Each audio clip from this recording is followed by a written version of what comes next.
चतुर्भुजं प्रसन्नवदनं ध्यायेत् सर्वविघ्नोपशान्तये। गुरुब्रह्मा गुरुविष्णुः गुरुदेवो महेश्वरः गुरुसाक्षात् परब्रह्मा तस्मै श्री गुरवे नमः। तस्मै श्री गुरवे नमः। ॐ शान्ति शान्ति शान्तिः। श्रीमान् वेङ्कटनाथार्यः कवितार्किककेसरी वेदान्ताचार्यवर्यो मे सन्निधत्तां सदा हृदि। रामानुजदया पात्रं ज्ञानवैराग्यभूषणं श्रीमद्वेङ्कटनाथार्यं वन्दे वेदान्तदेशिकं। लक्ष्मीनाथसमारम्भां नाथयामुनमध्यमाम् अस्मदाचार्यपर्यन्तां वन्दे गुरुपरम्परां। यो नित्यमच्युतपदाम्बुजयुग्मरुक्मा व्यामोहतस्तदितराणि तृणाय मेने अस्मद्गुरोर्ह भगवतोऽस्य दयैकसिन्धोः रामानुजस्य चरणौ शरणं प्रपद्ये। என் பிறவிதீரையிறைஞ்சினேன் இன்னமுதா அன்பே தகளியளித்தானே நன் புகழ் சேர் சீதத்தார் முத்துக்கள் சேரும் கடல் மல்லை பூதத்தார் பொன்னம் கடல். ಎಲ್ಲರಿಗೂ ನಮಸ್ಕಾರ.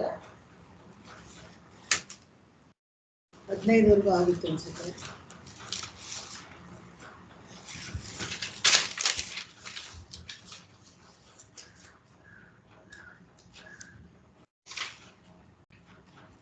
Namaskar Savita. 16 from 16 we should tell. Yeah. Okay. தனக்கடிமை பட்டது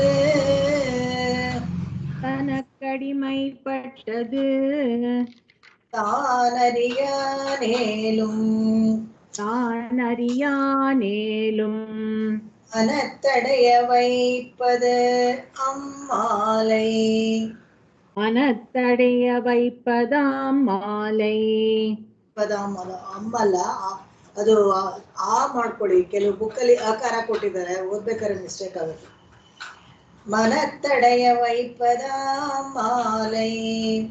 மனத்தடைய வைப்பதாம் மாலை. மனத்திடரை ஏரியாம் வண்ணம். பணத்திடரை ஏரியாம் வண்ணம். இயற்றும் இதுவல்லால். இயற்றும் இதுவல்லால். மாரியார் பெய்கிப்பார் மத்து. மாரியார் பெய்கிற்பார் மற்று. தனக்கடிமைப்பட்டது தான் அறியானேலும் மனத்தடைய வைப்பதாம் மாலை.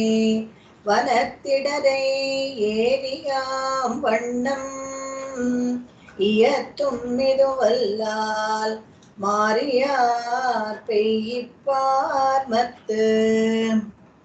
தனக்கடிமைப்பட்டது தானறியானேலும் மனத்தடைய வைப்பதாம் மாலை. வனத்திடர ஏரியாம் வண்ணம் இயற்றும் இது வல்லால். மாரியார் பெய்கிற்பார் மற்று. ಸತ್ವಮಾತ್ಮನಿ ಸಂಜಾತಂ ಸ್ವಾಮಿತ್ವಂ ಬ್ರಹ್ಮಣಿ ಸ್ಥಿತಂ ಅಂತ ವಿಶದವಾಗಿ ಸ್ವರೂಪವನ್ನು ಚೇತನ ತಿಳ್ಕೊಳ್ದೇ ಇದ್ರು ಏನಾಗುತ್ತೆ, ಒಂದಂತೂ ತಿಳ್ಕೊಳ್ತಾನೆ, ಭಗವಂತ ಇಂಥವನೇ, ಅವನ ಸ್ವರೂಪ ಹೀಗೆ, ಅವನು ಸ್ವತಂತ್ರ, ನಾನು ಅವನಿಗೆ ಶೇಷಿ ಅನ್ನೋದು ಶೇಷ ಅಂತ ಗೊತ್ತಿಲ್ಲದೆ ಹೋದ್ರೆ ಕೂಡ ಅವನು ನಮಗೆ ಶೇಷಿ ಅಂತ ನಿಖರವಾಗಿ, ಅಂದ್ರೆ ಇವಾಗ ಭಗವಂತ ಒಬ್ಬ ಇದ್ದಾನೆ ಅಂತೆಲ್ಲ ಗೊತ್ತಿರೋದು. ಆಧ್ಯಾತ್ಮಿಕ ವಿಚಾರದಲ್ಲಿ ಉಚ್ಚಕಟ್ಟಕ್ಕೆ ಹೋದಾಗ ಅಲ್ಲೂ ಕೂಡ ನಮಗೆ ಈ ಟೆಕ್ನಿಕಲ್ ಟರ್ಮ್ಸ್ ಅಂತ ನಾವು ಹೇಳ್ತೀವಲ್ಲ, ಆ ಥರ ಕೆಲವು ಪದಗಳು, ಕೆಲವು ವಿಷಯಗಳೆಲ್ಲ ಇದೆ. ಅದೆಲ್ಲ ಅಷ್ಟೆಲ್ಲ ಗೊತ್ತಿಲ್ಲದೆ ಹೋದ್ರೂ ಯದ್ಯದಾಚರತಿ ಶ್ರೇಷ್ಠ ತತ್ತದ್ದೇವೇತರೋ ಜನೋ ಅನ್ನೋ ಥರ ನಾವು ಹಿರಿಯರು ಅವ್ರ ಮನೆಯಲ್ಲಿ ಏನೋ ಒಂದು ಮಾಡ್ತಾ ಇದ್ರಲ್ಲ ಆ ಥರ ಮಾಡ್ಕೊಳ್ತಾ ಇದ್ರೆ ಕೂಡ ಹೇಳಿದೆ ಅಂತ ಇದ್ರೆ ಕೂಡ ಸರ್ವೇಶ್ವರನನ್ನ ನಮ್ಮ ಮನಸ್ಸಲ್ಲಿ ಇಟ್ಕೊಳ್ಬೋದು. ಏನು ಬೇಡ, ದಿನ ಮನೆಯಲ್ಲಿ ಮಕ್ಕಳು ಆಟ ಆಡ್ಕೊಂಡ್ರೆ ಕೈ ಕಾಲು ತೊಳ್ಕೊಂಡು ದೀಪ ಹಚ್ಚಿದೇನು ದೇವ್ರ ಹತ್ರ ಒಂದು ನಮಸ್ಕಾರ ಮಾಡ್ಕೊಂಡ್ಬಂಡ್ರು. ಇದು ಕಲ್ಚರು, ಸಂಸ್ಕಾರ ಅನ್ನೋದು ಅದೇ. ಬೇರೆ ಏನು ಹೆಚ್ಚಾಗಿ ನೀವು ಹೇಳ್ಕೊಡದೆ ಹೋದ್ರು ಸಣ್ಣದಾಗಿ ಶುರು ಮಾಡ್ತಾ ಇದ್ರೆ ಅದು ಈ ಪ್ರತಿ ದಿವಸ ಹೊರಗಡೆ ಬಂದ್ರೆ ಸಂಜೆ ಕಾಲು ತೊಳ್ಕೊಂಡು ದೇವ್ರಿಗೆ ಒಂದು ನಮಸ್ಕಾರ ಹಾಕ್ಬೇಕು ಅಂತ ಬರುತ್ತೆ. ಗೊತ್ತಿದ್ದೇ ಹಾಕ್ಲಿ ಗೊತ್ತಿಲ್ದೇನೆ ಹಾಕ್ಲಿ ನಮಸ್ಕಾರ ಅಂತೂ ಈ ವೀಣಾಪೋಹ ಅದೇನು ವೇಸ್ಟ್ ಆಗೋದಿಲ್ಲ. ಭಗವಂತ ನೋಡ್ತಾನೆ. ಅವನ ಅಮೋಘ ಪುಂಡರೀಕಾಕ್ಷ. ಯಾವ ನಮಸ್ಕಾರ ಯಾವ ಸ್ತೋತ್ರ ಯಾವತ್ತೂ ಅದು ಫಲ ಕೊಡದೆ ಹೋಗೋದೇ ಇಲ್ಲ. ಆ ಥರ ಇಟ್ಕೊಳ್ಬೇಕು. ಹಾಗಿರ್ಬೇಕಾದ್ರೆ ಇದು ಮನಸ್ಸಲ್ಲಿ ಇಟ್ಕೊಂಡಿದ್ದು ಕ್ಷೇಮ ಅಂತಾರೆ ಆಳ್ವಾರು. ಏನಂದ್ರೆ ಮನಸ್ಸಲ್ಲಿ ಕಡೆ ಇಟ್ಕೊಳ್ಳಿ, ಯಾವಾಗ್ಲೂ ಅದು ಮೊಳಕೆ ಹೊಡೆದು ಗಿಡ ಆಗಿ ಹೆಮ್ಮರ ಆಗ್ಬಿಡತ್ತೆ. ಅದು ಇವಾಗ್ಲೇ ಹೇಳ್ಕೊಟ್ಟಿದ ತಕ್ಷಣ ಎಲ್ಲ ಕಲ್ತ್ಕೊಂಡ್ಬಿಡ್ಬೇಕು, ಎಲ್ಲ ಅವ್ರಿಗೆ ಬಂದ್ಬಿಡ್ಬೇಕು ಅಂತಿಲ್ಲ. ಮನಸ್ಸಲ್ಲಿ ಒಂದು ಅಂಕುರ ಆಗ್ಬಿಟ್ಟಿದ್ರೆ ಯಾವತ್ತೂ ಅವರು ಹಾಗೆ ಬಂದೇ ಬರ್ತಾರೆ ಅಂತ. ಅದು ದೊಡ್ಡದಾಗಿ ಭಕ್ತಿ ಅವನಲ್ಲಿ ಬೇರು ಊರ್ಕೊಂಡು ಹೆಮ್ಮರ ಆಗೋದು ಇಲ್ಲ. ಅದು ಕೇವಲ ಭಗವಂತನ ಕೃಪೆ ಅಷ್ಟೇನೆ. ಸ್ವಪ್ರಯತ್ನದಿಂದ ಎಲ್ಲ ಆಗತ್ತೆ ಅಂತ ಯಾರು ಅನ್ಕೊಳ್ಬಾರ್ದು. ಭಗವಂತನ ಕೃಪೆ ಇರಲೇಬೇಕು, ಅದರಿಂದಲೇ ಸಾಧ್ಯ. ಇದು ಕೂಡ ಅವನು ಏರ್ಪಡಿಸ್ಕೊಡ್ತಾನೆ. ಭಗವಂತ ಕೂಡ ಅವನು ಏರ್ಪಡಿಸ್ಕೊಡ್ತಾನೆ. ಇದಕ್ಕೆ ಉದಾಹರಣೆನೇ ಸಂಜಯ ಧೃತರಾಷ್ಟ್ರ ಹೇಳ್ಕೊಡ್ತಾರೆ. ಅವಕಾಶಗಳು ಒಟ್ಟೊಟ್ಟಿಗೆ ಒಬ್ಬೊಬ್ರಿಗೂ ಒಂದೇ ತರ ಇದ್ದಾಗ, ಒಂದೇ ಗುರುಕುಲದಲ್ಲಿ ಧೃತರಾಷ್ಟ್ರ ಸಂಜಯ ಓದ್ಕೊಂಡಿದ್ರೆ ಕೂಡ ಮೊದಲಿಂದ ಭೀಷ್ಮರು ಅದೇ ನೋಡ್ತಾ ಇದ್ರಂತೆ. ಇವನಿಗೆ ಕಣ್ಣಿಲ್ಲದೆ ಇರೋವಾಗ ಅವನ ಜೊತೆಗೆ ಯಾವಾಗ್ಲೂ ಸಂಜಯ ಇರ್ತಾ ಇದ್ದ. ಅವನು ಜೊತೆಗೆ ಅದಕ್ಕೆ ಯಾವಾಗ್ಲೂ ಕೊನೆಯಲ್ಲೂ ಯುದ್ಧ ನಡೆಯುವಾಗ್ಲೂ ಸಂಜಯನ್ನೇ ಗುರುತಿಸ್ಕೊಂಡು ನೀನೇ ಇರ್ಬೇಕು ನನ್ನ ಜೊತೆಗೆ ಅಂತ ಒಂದು ಇಟ್ಕೊಳ್ತಾನೆ. ಹಾಗಿರ್ಬೇಕಾದ್ರೆ ಈ ಸಂಜಯವರೆಗೂ ಒಟ್ಟಿಗೆ ಗುರುಕುಲದಲ್ಲಿ ಓದಿದ್ರೆ ಕೂಡ ಮನಸ್ಸಲ್ಲಿ ಅಂಕುರ ಆಗ್ಲಿಲ್ಲ. ಕೃಷ್ಣ ದೊಡ್ಡವನು, ಕೃಷ್ಣ ಭಗವಂತನ ಸ್ವರೂಪ ಅನ್ನೋದು ಮನಸ್ಸಲ್ಲಿ ಅಂಕುರ ಆಗ್ಲಿಲ್ಲ. ಯಾರಿಗೆ? ಧೃತರಾಷ್ಟ್ರನಿಗೆ. ಯಾವಾಗ್ಲೂ ಗೊಲ್ಲ ಸುಳ್ಳ ಕಳ್ಳ ಅಂತಾನೆ ಅವನ ಹಾಗೆ ಅನ್ಕೊಳ್ತಾನೆ ಇದ್ದೆ ಹೊರತು ಯಾದವ ಕುಲದವನು ಆ ಥರ ಅಂತ ಅನ್ಕೊಳ್ತಾ ಇದ್ದೆ ಹೊರತು ಭಗವಂತನ ಅವನು ದೊಡ್ಡವನು ಅನ್ನೋದ ಭಾವನೆ ಅವನಿಗೆ ಬರಲೇ ಇಲ್ಲ. ಹೀಗಿರ್ಬೇಕಾದ್ರೆ ಸಂಜಯನಿಗೆ ಮಾತ್ರ ಹೇಗೆ ಗೌರವ ಬಂತು, ಸಂಜಯನಿಗೆ ಮಾತ್ರ ಹೇಗೆ ಭಗವಂತನ ಸಾಕ್ಷಾತ್ಕಾರ ಆಯಿತು, ವಿಶ್ವರೂಪ ನೋಡೋಕ್ಕಾಯಿತು ಅಂತ ಹೇಳಿದ್ರೆ ಇದೆಲ್ಲ ಭಗವಂತನ ಕೃಪೆ. ಇದಕ್ಕೆ ಅವನೇ ಹೇಳ್ತಾರೆ ನೋಡಿ, ಸ್ತೋತ್ರರತ್ನದಲ್ಲಿ ಕೂಡ ಬರುತ್ತೆ. ಪಿತಾ ತ್ವಂ ಮಾತಾ ತ್ವಂ ದೈತ ತನಯಸ್ತ್ವಂ ಪ್ರಿಯ ಸುಹೃತ್ ತಮೇವ ತ್ವಂ ಮಿತ್ರಂ ಗುರರಸಿ ಗತಿಶ್ಚಾಪಿ ಜಗತಾಂ ತ್ವದೀಯಸ್ತದ್ಭೃತ್ಯ ತವ ಪರಿಜನಃ ತ್ವದ್ಗತಿರಹಂ ಪ್ರಪನ್ನಶ್ಚೇಹಂ ಸತ್ಯಹಮಪಿ ತವೈವಾಸ್ಮಿ ಹಿ ಪರಃ. ತವೈವಾಸ್ಮಿ ಹಿ ಪರಃ ಅನ್ನೋದು ಖಂಡಿತವಾಗ್ಲೂ ಇಲ್ಲ. ನಾವು ಅವನಿಗೆ ಪ್ರಪತ್ತಿ ಮಾಡ್ಕೊಳ್ಬೇಕು ಅಂತಿದ್ರೆ ಅನನ್ಯ ಗತಿತ್ವ ಆಕಿಂಚನ್ಯ ಇರಲೇಬೇಕು. ಅವನನ್ನ ನಂಬಿದಾಗ ಮಾತ್ರನೇ ಸಾಧ್ಯ. ನಾವು ಅವನು ರಕ್ಷಕ ಅಂತ ನಂಬಬೇಕು. ನಂಬದೆ ಹೋದ್ರೆ ಇದು ಒಂದಿರ್ಲಿ, ಸಮಯ ಕಳೆಯೋಕೆ ಇದು ಒಂದಿರ್ಲಿ, ಇನ್ನೂ ಒಂದಿರ್ಲಿ ಅಂತಿದ್ರೆ ಏನೂ ಪ್ರಯೋಜನ ಇಲ್ಲ. ಕೆಲ್ಸಕ್ಕೆ ಮಾತ್ರ ಬರ್ಬೇಕಾ, ಅವ್ರು ಏನಾದ್ರು ಮಾಡ್ಕೊಡ್ಬೇಕಾದ್ರೂ ಮಾಡ್ಬೇಕು. ಶರಣಾಗತಿ ಮಾಡ್ಕೊಳ್ಳಿ ಅಂದಾಗ 1 ಮೈಲಿ ದೂರ ಹೊರಟೋಗ್ಬಿಡ್ತಾರೆ. ಯಾಕೆ ಈ ತರ? ನಮ್ಮದು ಆತ್ಮ ಅವನಿಗೆ ಸೇರಿದ್ದು ಅಂತ ವಸ್ತು ಅಂತ ಗೊತ್ತಾದ್ಮೇಲೆ ಅದರಲ್ಲಿ ಹಿಂದೇಟು ಹಾಕೋದಿಕ್ಕೆ, ಹಿಂದೇಟು ಯಾಕೆ ಹಾಕ್ಬೇಕು? ಅದಕ್ಕೆ ಇಲ್ಲಿ ಅವನು ಮಹಾ ವಿಶ್ವಾಸ ಇದ್ದು ಅವನು ರಕ್ಷಕ ಅಂತ ನಂಬಿದಾಗ ಖಂಡಿತವಾಗ್ಲೂ ಅವನು ಕಾಪಾಡ್ತಾನೆ ಅಂತ ಇವ್ರು ಆಳ್ವಾರ್ ಹೇಳ್ತಾರೆ. ಇಲ್ಲಿ ಈ ಹಾಡಲ್ಲಿ ಇನ್ನೊಂದು ವಿಷಯ ನಮ್ಗೆ ಗೊತ್ತಾಗುತ್ತೆ. ಏನಪ್ಪಾ ಅಂತ ಹೇಳಿದ್ರೆ, ತನ ಕಡಿಮೆ ನಾವೆಲ್ಲ ಈ ಜೀವಾತ್ಮಗಳೆಲ್ಲ ಭಗವಂತನಿಗೆ ಅಡಿಯ ಅಂದ್ರೆ ಅವನಿಗೆ ಕೈಂಕರ್ಯ ಮಾಡ್ಬೇಕಾಗಿರೋರು ಅಂತ. ಸುಮ್ಮನೆ ನಾವು ಪ್ರತಿಷ್ಠೆ ಮಾಡ್ಕೊಂಡು ನನ್ನ ಕೈ ಇದಾಗತ್ತೆ ಅದಾಗತ್ತೆ ನಾನ್ ಮಾಡ್ತೀನಿ ಅಂತ ಮಾಡ್ತಾ ಇದ್ರೆ ಕೂಡ ಭಕ್ತಿ ಹೋಗನೆ ಮಾಡ್ಲಿ ಯಾರಾದ್ರೂ ಒಬ್ರು ಸಾಮರ್ಥ್ಯ ಇರೋರು. ಆದ್ರೆ ಭಗವಂತ ಅಲ್ಲಿ ಒಲಿಬೇಕಲ್ಲ, ಭಗವಂತ ಒಲಿಬೇಕಲ್ಲ. ಅದಕ್ಕೊಂದು ಉದಾಹರಣೆ ತುಂಬಾ ಚೆನ್ನಾಗಿ ಕೊಡ್ತಾರೆ. ಹೇಗೆ ಅಂತ ಹೇಳಿದ್ರೆ, ವನತ್ತಿಡರೆ ಏರಿಯಾ ಬಣ್ಣಂ ಅಂತ ಒಂದು ದೊಡ್ಡ ಗುಡ್ಡದ ಮೇಲೆ ಅಥವಾ ಒಂದು ಬೆಟ್ಟದ ಪ್ರದೇಶದಲ್ಲಿ ಅಲ್ಲಿ ಕೆರೆ ಮಾಡ್ಬಿಟ್ರೆ ಅಲ್ಲಿಂದ ಚೆನ್ನಾಗಿ ಜಲಾಶಯ ಹತ್ರ ಎಲ್ಲಾರ್ಗೂ ಹರಿದು ಬಿಡುತ್ತೆ ಅಂತ ಯಾರೋ ಒಬ್ಬ ರಾಜ ಪ್ಲಾನ್ ಮಾಡಿ ದೊಡ್ಡದಾಗಿ ಒಂದು ಹೊಂಡ ತೋಳಿಸ್ತಾ ಅಂತ ಇಟ್ಕೊಳ್ಳಿ. ಆತರ ಮಾಡಿದ್ರೆ ಕೂಡ ಇದು ಎಲ್ಲ ಅಂತ ಹೇಳಿದ್ರೆ ಪ್ರಯತ್ನ ಬೇಕಾದ್ರೆ ನಾವು ಪಡ್ಬೋದು. ಏನ್ ಬೇಕಾದ್ರೂ ಮಾಡಿ ಹೋಮಗಳನ್ನ ಏರ್ಪಡಿಸಿ ಎಲ್ಲ ಮಾಡಿ ಅದೊಂಥರ ಬೀಳ್ಕೋಬಹುದು. ಯಾವುದೋ ಒಂಥರ ಅಹಂಕಾರದಿಂದ ನಾನ್ ಮಾಡಿಸ್ದೆ, ನಾನು ಇದ್ ಮಾಡಿದೆ ಅಂತೆಲ್ಲ ಬೀಳ್ಕೋಬಹುದು. ಆದ್ರೆ ಭಗವಂತ ಒಲಿತಾನ ಅನ್ನೋದು ಅದು ಬೇರೆ. ಅದಕ್ಕೆ ಮಾರಿಯಾರ್ ಪೈಹಿ ಪಾರ್ಮತ್ ಅಲ್ಲಿ ನೀವು ಅಷ್ಟು ದೊಡ್ಡದಾಗಿ ಹೊಂಡ ತೋಡಿಸಿಟ್ಟಿದ್ರೆ ಕೂಡ ಒಂದು ಕೆರೆ ಕಟ್ಟಬೇಕು ಅಂತ ಒಂದು ಎತ್ತರವಾದ ಪ್ರದೇಶದಲ್ಲಿ ಮಳೆ ಹೊಯ್ಬೇಕಲ್ಲ, ಮಳೆ ಯಾರು ಹೊಯ್ಸ್ತಾರೆ? ಪಂಚಭೂತಗಳಲ್ಲಿ ನೀರ್ ತತ್ವ, ಜಲತತ್ವ ಭಗವಂತನೇ. ಅವನು ಕೃಪೆ ಮಾಡಿದ್ರೆ ಮಾತ್ರನೇ ಇಂದ್ರ ಅಲ್ಲಿ ವರುಣನ ಕೃಪೆ ಮಾಡಿ ನಮಗೆ ಮಳೆ ಬಂದ್ರೆ ಜಲಾಶಯ ತುಂಬುತ್ತೆ, ಇಲ್ಲದೆ ಹೋದ್ರೆ ಇಲ್ಲ. ಇದನ್ನೇ ನಾವು ಈ ಪದ್ಯದಲ್ಲಿ ಹೇಳೋದು. ಯಾಕಂದ್ರೆ ಎಷ್ಟೇ ಇದ್ರೆ ಕೂಡ ರಕ್ಷಕ ಅವನು ಅಂತ ನಾವು ಶರಣಾಗತಿ ಮಾಡ್ಕೊಳ್ಬೋದೇ ವಿನಃ, ಆದ್ರೆ ಅನುಗ್ರಹ ಮಾಡೋದು ಮಾತ್ರ ಅವನ ಚಾಯ್ಸ್. ಅವನನ್ನ ಯಾರು ಪಡಿಸೋಕ್ಕಾಗಲ್ಲ ಅಂತ ಹೇಳ್ತಾರೆ. ತಮಿಳಲ್ಲಿ ವರ್ತ ಅಂತಂದ್ರೆ ಬಲವಂತ ಮಾಡೋಕ್ಕಾಗೋದಿಲ್ಲ ಯಾರನ್ನು. ಅಷ್ಟೇ ಯಾಕೆ ಅವನು ನಿದ್ದೆ ಮಾಡ್ತಾ ಇರ್ತಾನಲ್ಲ, ಯಾವಾಗ ಮಹಾಪ್ರಳಯ ಕಾಲದಲ್ಲಿ ಎಲ್ಲವನ್ನ ನುಂಗ್ಕೊಂಡು ಯೋಗ ನಿದ್ರೆಯಲ್ಲಿದ್ದಾಗ ಯಾರು ಅವನ ಎಚ್ಚರಿಸಕ್ಕೂ ಆಗೋದಿಲ್ಲ. ಏಳಿ ಬೇಗ ಅಂತ ಮಹಾಲಕ್ಷ್ಮಿ ಎಚ್ಚರಿಸ್ತಾಳೆ. ಯಾಕೆ ಅಂತ ಹೇಳಿದ್ರೆ ಸೃಷ್ಟಿ ಕೆಲಸ ನಡಿಬೇಕಾಗಿದೆ, ಏಳಿಪ್ಪ ಏಳಿ, ಇನ್ನೂ ಎಷ್ಟೊಂದು ಜನ್ಮಗಳು ಉದ್ಧಾರ ಆಗ್ಬೇಕಾಗಿದೆ, ಅವ್ರಿಗೆಲ್ಲ ಯಾವಾಗ ಮೋಕ್ಷ ಸಿಗೋದು, ಅವರೆಲ್ಲ ಕಾಯ್ತಾ ಇದ್ದಾರೆ ಅಂತ. ಹೊಟ್ಟೆನಲ್ಲೇ ಇದ್ರೆ ಕೂಡ ನಿಧಾನ, ಅದು ಹೊಟ್ಟೆನಲ್ಲೇ ನಿಲ್ದಾಣ ಅಂತ. ಹೊಟ್ಟೆನಲ್ಲೇ ಇದ್ರು ಕೂಡ ಎಲ್ಲರೂ ಕ್ಷೇಮವಾಗಿ ಇದ್ರೆ ಕೂಡ, ಆದ್ರೆ ಪಾಪ ಕರ್ಮಗಳು ಮತ್ತೆ ಪುಣ್ಯ ಕರ್ಮಗಳು ಹಾಗೇ ಇರುತ್ತಂತೆ, ಅದಕ್ಕೆ ಅಂಟ್ಕೊಂಡಂಗೆ ಇರುತ್ತೆ. ಅವೆರಡು ಸೊನ್ನೆ ಆದಾಗಲೇ ಅವರು ಮೋಕ್ಷಕ್ಕೆ ಹೋಗಿ ಸಾಧ್ಯ. ಅವಾಗ ಮಹಾಲಕ್ಷ್ಮಿ ಒಬ್ಬಳೇ ಅವರನ್ನ ಎಚ್ಚರಿಸಿ ಇದು ಮಾಡೋಕ್ಕಾಗತ್ತೆ. ಅವಾಗಲೂ ಅಷ್ಟೇ ಭಗವಂತನ ಸಂಕಲ್ಪದಿಂದ ಮಾತ್ರನೇ ಅವನು ಎಚ್ಚರ ಮಾಡಿ ಮತ್ತೆ ಸೃಷ್ಟಿ ಕೆಲಸ ಶುರು ಮಾಡೋದು. ಅದನ್ನ ಇಲ್ಲಿ ಹೇಳ್ತಾರೆ. ಯಾಕಂದ್ರೆ ಭಗವಂತನ ಕೃಪೆ ಇಲ್ಲದೆ ಹೋದ್ರೆ ತುಂಬಾ ಅವಶ್ಯಕ. ನಾವು ಏನ್ ಬೇಕಾದ್ರೂ ಮಾಡ್ಬೋದು, ಎಲ್ಲ ಶಾಸ್ತ್ರೋಕ್ತವಾಗಿ ಎಲ್ಲವನ್ನ ಮಾಡಿದೆ ನೋಡಿ. ಇಲ್ಲೆಷ್ಟು ಇಟ್ಗೆ ಇಟ್ಟು ಯಾವ ಹೋಮ ಮಾಡಬೇಕು, ಎಷ್ಟು ಸಮಿತಿ ಹಾಕ್ಬೇಕು, ಎಷ್ಟು ಸಾಂಬಾರ್ ಪದಾರ್ಥ ಹಾಕಿ ಎಲ್ಲ ಮಾಡಿದ್ರೆ ಕೂಡ ಅಲ್ಲಿ ಆಹ್ವಾನ ಮಾಡಿದಾಗ ಭಗವಂತನ ಸಾನ್ನಿಧ್ಯ ಬರ್ಬೇಕಲ್ಲ. ಆ ಭಗವಂತನ ಸಾನ್ನಿಧ್ಯ ಅನ್ನೋದು ಅವನ ಕೃಪೆ ಇದೆ. ಅದನ್ನ ಇಲ್ಲಿ ಹೇಳ್ತಾರೆ. ಮುಂದಿನ ಹಾಡು ನೋಡೋಣ. மற்றாரியலாவார்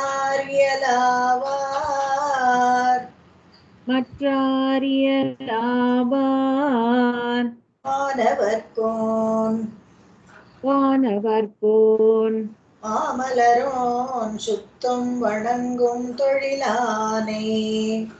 மாமலரோன் சுற்றும் வணங்கும் தொழிலானை. ஒத்தை பிறையிருந்த செஞ்சடையான், ஒற்றை பிறையிருந்த செஞ்சடையான், பின் சென்று மாலை புறையிறந்து தான் முடித்தான் கொண்டு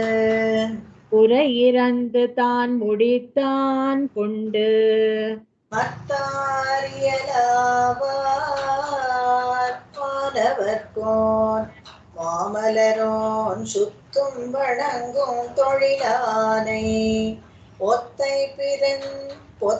பிறை இருந்த செஞ்சடையான், பின் சென்று மாலை குறையிறந்து தான் முடித்தான் கொண்டு. மற்றாரியலாவார் வானவர்கோன் மாமலரோன் சுற்றும் வணங்கும் தொழிலானை. ஒற்றை பிறையிருந்த செஞ்சடையான், பின் சென்று மாலை குறையிறந்து தான் முடித்தான் கொண்டு. ತುಂಬಾ ಚೆನ್ನಾಗಿದೆ ಈ ಹಾಡು. ಇದರಲ್ಲಿ ಸ್ಪಷ್ಟೀಕರಿಸ್ತಾರೆ ಆಳ್ವಾರು. ಯಾಕೆ ನಿಮ್ಗೆ ಅನುಮಾನ? ಸುಮ್ಮನೆ ಅದನ್ನೇ ಕೇಳ್ತಾ ಇರ್ತೀರಲ್ಲ. ಇಲ್ಲಿ ನೋಡಿ ಏನಪ್ಪ ವಿಷಯ ಅಂತ ಹೇಳಿದ್ರೆ, ಮತ್ತಾರಿಯಲಾವ, ನಮಗೆ ಬೇರೆ ಯಾರು ರಕ್ಷಕರಾಗಕ್ಕೆ ಸಾಧ್ಯ ಅಂತ ಕೇಳ್ತಾರೆ. ಯಾಕೆಂದ್ರೆ ವಾನವರ್ಕೋನ್ ಯಾರು? ಇಂದ್ರಾದಿ ದೇವತನ ನಮ್ಗೆ ಹೆಡ್ ಆಫ್ ದ ನಮ್ಗೆ ರಕ್ಷಕರಾಗಕ್ಕೆ ಸಾಧ್ಯನಾ ಅಂತ ಕೇಳ್ತಾರೆ. ಆ ಇಂದ್ರನಿಗೆ ಒಂದು ಕಷ್ಟ ಬಂದಾಗ, ಗೋವರ್ಧನ ಇದರಲ್ಲಿ ನಾವು ನೋಡ್ತೀವಿ, ಇಂದ್ರನಿಗೆ ಒಂದು ಕಷ್ಟ ಬಂದಾಗ ಅದಕ್ಕಿಂತ ಮುಂಚೆ ರಾಮ ಅವತಾರದಲ್ಲಿ ಅವತಾರ ಮಾಡ್ಬೇಕಾಗಿತ್ತು. ಭವಿಷ್ಯ ನಮಗ್ ಕೊಡ್ತಾ ಇಲ್ಲ, ಯಾವುದು ಯಾಗಗಳೇ ಆಗ್ತಾ ಇಲ್ಲ ಅಂದಾಗ ರಾಮ ಅವತಾರ ಮಾಡ್ಬೇಕಾಯ್ತು. ಇಂದ್ರನಿಗೊಂದು ಕಷ್ಟ ಬಂದಾಗ ಭಗವಂತನೇ ಕಾಣ್ಬೇಕು. ಅಮೃತ ಕಳಶ ಹೊತ್ಕೊಂಡು ಹೋಗ್ಬಿಡ್ತಾನೆ ಗರುಡ, ಅವಾಗ ಭಗವಂತನೇ ಮಧ್ಯ ಬಂದು ಮತ್ತೆ ವಾಪಸ್ ಕೊಡ್ಬೇಕಾಯ್ತು. ಮಾನವರ್ ಕೋನ್ ಅಂದ್ರೆ ಅವನೇ. ಎಲ್ಲ ದೇವಾದಿ ದೇವಗಳಿಗೆ ಯಾರ ಹೆಡ್? ಕೋನ್ ಅಂದ್ರೆ ರಾಜ ಇಂದ್ರ. ಒಂದ್ ಸತಿನ ಎರಡ್ ಸತಿನ ಎಷ್ಟು ಸತಿ ಅವನಿಗೆ ಈ ತರ ತೊಂದರೆ ಬಂದಾಗೆಲ್ಲ ಭಗವಂತನೇ ಕಾಪಾಡೋದು. ನಾವು ಹೋಗಿ ಅವನ ಇಂದ್ರನ ನಮಸ್ಕಾರ ಮಾಡಕ್ಕಾಗತ್ತೆ ಅಥವಾ ಇಂದ್ರನ ರಕ್ಷಕ ಅಂತ ಆಗತ್ತೆ? ಒಂದು ಕಟ್ ಮಾಡಿ ಇವಾಗ ಒಂದು ಇದು ಮಾಡ್ಬೇಕು, ಶಾರ್ಟ್ ಲಿಸ್ಟ್ ಮಾಡ್ಕೊಂಡು ಬಂದಾಗ ಒಬ್ಬೊಬ್ಬರೇ ಎಲಿಮಿನೇಟ್. ಎಲಿಮಿನೇಷನ್ ಗ್ರೌಂಡ್ ಅಂತಾರಲ್ಲ, ಆ ಥರ ಎಲಿಮಿನೇಟ್ ಮಾಡ್ಕೊಂಬಂದಾಗ ವಾನವರ್ಕೋನ್ ಅವನಿಗೆ ಎಷ್ಟು ಸತಿ ಕಾಪಾಡಿದ್ದಾರೆ ಭಗವಂತ. ಅವ್ರು ಅವಮಾನ ಮಾಡಕ್ಕೆ ಅಂತ ಬಂದಾಗ ಗೋವರ್ಧನ ಇದರಲ್ಲಿ ಮಳೆ ಸುರಿಸಿ ಸುಸ್ತಾಗ್ಬಿಟ್ಟ, ಅವನೇನು ಮಾಡೋಕ್ಕಾಗಲ್ಲ. ಕೊನೆಯಲ್ಲಿ ಬಂದು ಅವನೇನೆ ಕಾಮಧೇನು ಕರ್ಕೊಂಡ್ಬಂದು ಹಸುನಲ್ಲಿ ಅಭಿಷೇಕ ಮಾಡಿ ಗೋವಿಂದ ಪಟ್ಟಾಭಿಷೇಕ ಮಾಡ್ತಾನೆ. ಅವನು ನಮಗೆ ರಕ್ಷಕನಾಗಕ್ಕಾಗುತ್ತಾ? ಇಂದ್ರ ಯಾರು ದೊಡ್ಡವನು ಅಂತ ಅಲ್ಲೇ ನಮ್ಗೆ ತೋರಿಸ್ಕೊಟ್ಬಿಟ್ಟ. ನಾವು ಯಾರು ದೊಡ್ಡವನು ಅವ್ರ ಹತ್ರ ಹೋಗ್ಬೇಕು, ಇವ್ರ ಹತ್ರ ಯಾಕೆ ಹೋಗ್ಬೇಕು? ಅದನ್ನ ಹೇಳ್ತಾರೆ. ಮಾಮಲರೋನ್ ಅಂತ ಹೇಳಿದ್ರೆ ಚತುರ್ಮುಖ ಬ್ರಹ್ಮ. ಇವನು ಅಷ್ಟೇ, ಇವನೇನ್ ಸಾಮಾನ್ಯ ಇಲ್ಲ. ಎಷ್ಟು ಸತಿ ವೇದಗಳನ್ನ ಹಾಳು ಮಾಡ್ಕೊಂಡಿದ್ದಾನೆ. ಒಂದ್ಸತಿ ಹಯಗ್ರೀವ ರಾಕ್ಷಸ ಅವನ್ ತಗೊಂಡೋಗ್ಬಿಟ್ಟಿದ್ದ ಪಾತಾಳ ಇದರಲ್ಲಿ ಸಮುದ್ರದ ಕೆಳಗೆ, ಅವಾಗ ಮತ್ಸ್ಯಾವತಾರ ಮಾಡಿ ಬಿಡಿಸ್ಕೊಂಡು ತಗೊಂಡ್ ಬಂದ್ ಕೊಟ್ರು. ಇನ್ನೊಂದ್ಸತಿ ಮಧುಕೈಟಬರು ಎತ್ಕೊಂಡು ಓಡೋಗ್ಬಿಟ್ಟಿದ್ರು, ಅವಾಗ ಕೂಡ ವೇದಗಳನ್ನ ತಗೊಂಡ್ ಬಂದ್ ಕೊಡ್ತಾರೆ. ಅಷ್ಟೇ ಅಲ್ಲ, ಅಗಾಸುರ ವೃತ್ತಾಂತದಲ್ಲಿ ನಾವು ನೋಡ್ತೀವಿ, ಭಗವಂತನನ್ನ ಕೃಷ್ಣನನ್ನ ಇವನು ಪರಬ್ರಹ್ಮ ಅಂತ ಹೇಳ್ತಾರಲ್ಲ, ಹೋಗಿ ನಮಸ್ಕಾರ ಮಾಡಿ ನನ್ಗೆ ತುಂಬಾ ಸಂತೋಷ ಆಯ್ತು. ಅಲ್ಲೆಲ್ಲೋ ನೀವು ಸಿಗ್ತಾನೆ ಇರ್ಲಿಲ್ಲ, ವೈಕುಂಠದಲ್ಲೆಲ್ಲ ನಾವು ಬರೋಕೆ ಇನ್ನು ಎಷ್ಟು ಕಲ್ಪ ಅಂತ್ಯದಲ್ಲಿ ನಾವು ಬರ್ಬೇಕು, ಅಷ್ಟರಲ್ಲಿ ಇಲ್ಲೇ ಸಿಕ್ಕಿದ್ರಲ್ಲ ಅಂತ ನಮಸ್ಕಾರ ಮಾಡ್ಬಿಟ್ಟಿದ್ರೆ ಭಗವಂತ ಎಷ್ಟು ಸಂತೋಷ ಆಗ್ತಾ ಇದ್ದ. ಅಲ್ಲೇ ಶರಣಾಗತಿನೂ ಮಾಡ್ಕೋಬೋದಾಯ್ತು, ಅದ್ ಮಾಡ್ಲಿಲ್ಲ. ಇವನು ಮನುಷ್ಯನಾಗ್ಬಿಟ್ಟಿದ್ದಾನೆ, ಇವನನ್ನೇನು ಕೇಳೋದು ಅಂತ ಪ್ರಸಾದಕ್ಕೋಸ್ಕರ ಕಾಗೆಯಾಗಿ ಮೀನಾಗಿ ಅದೆಲ್ಲ ಮಾಡಿದ್ ನಾವು ನೋಡ್ತೀವಿ. ಸಾಲದು ಅಂತ ಈ ಗೋಗಳನ್ನೆಲ್ಲ ಗೋಗ್ರಹಣ ಮಾಡ್ತಾನೆ. ಯಾರು? ಇವನು ದುರ್ಯೋಧನರು ಮಹಾಭಾರತದಲ್ಲಿ ಮಾಡ್ದಂಗೆ ಬ್ರಹ್ಮ ಅದಕ್ಕಿಂತ ಮುಂಚೆ ಭಗವಂತನ ಹತ್ರ ಯಾದವರ ಎಲ್ಲ ಗೋಕುಲದಲ್ಲಿರೋ ಗೊಲ್ಲರ ಹುಡುಗರು ಗೋಗಳನ್ನ ಕರುಗಳನ್ನ ಎಲ್ಲ ತಗೊಂಡೋಗಿ ಸತ್ಯಲೋಕದಲ್ಲಿ ಅಪಹರಣ ಮಾಡ್ತಾನೆ, ಗೋಗ್ರಹಣ ಮಾಡ್ತಾನೆ. ಅವಾಗ್ಲೂ ಅವಮಾನ ಪಟ್ಕೊಳ್ತಾನೆ. ಇವ್ರು ದೊಡ್ಡವ್ರು ಅವ್ರು ದೊಡ್ಡವ್ರ ಅಂತ ನೋಡ್ಬೇಕು ನಾವೀಗ.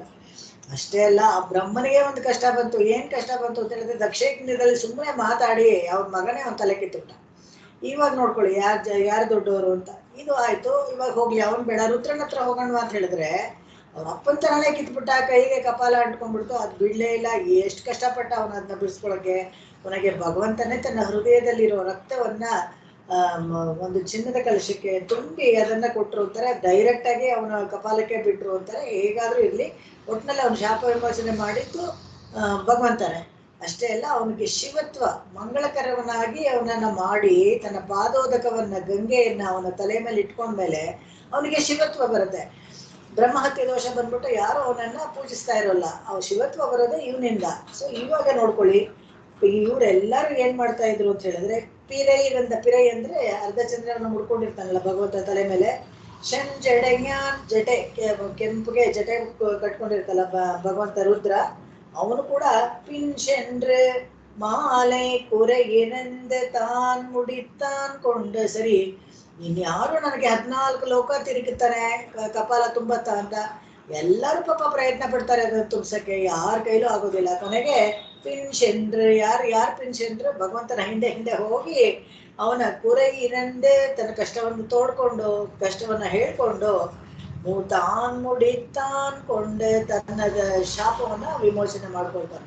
ಇವಾಗ ಬ್ರಹ್ಮ, ರುದ್ರ, ಇಂದ್ರ ಇವರೆಲ್ಲಂದು ಅವ್ರ ಕಥೆಗಳನ್ನ ಇಲ್ಲಿ ಹೇಳಿದ್ರು. ಇವಾಗ ಎಲ್ಲಾರು ಅವನಿಗೆ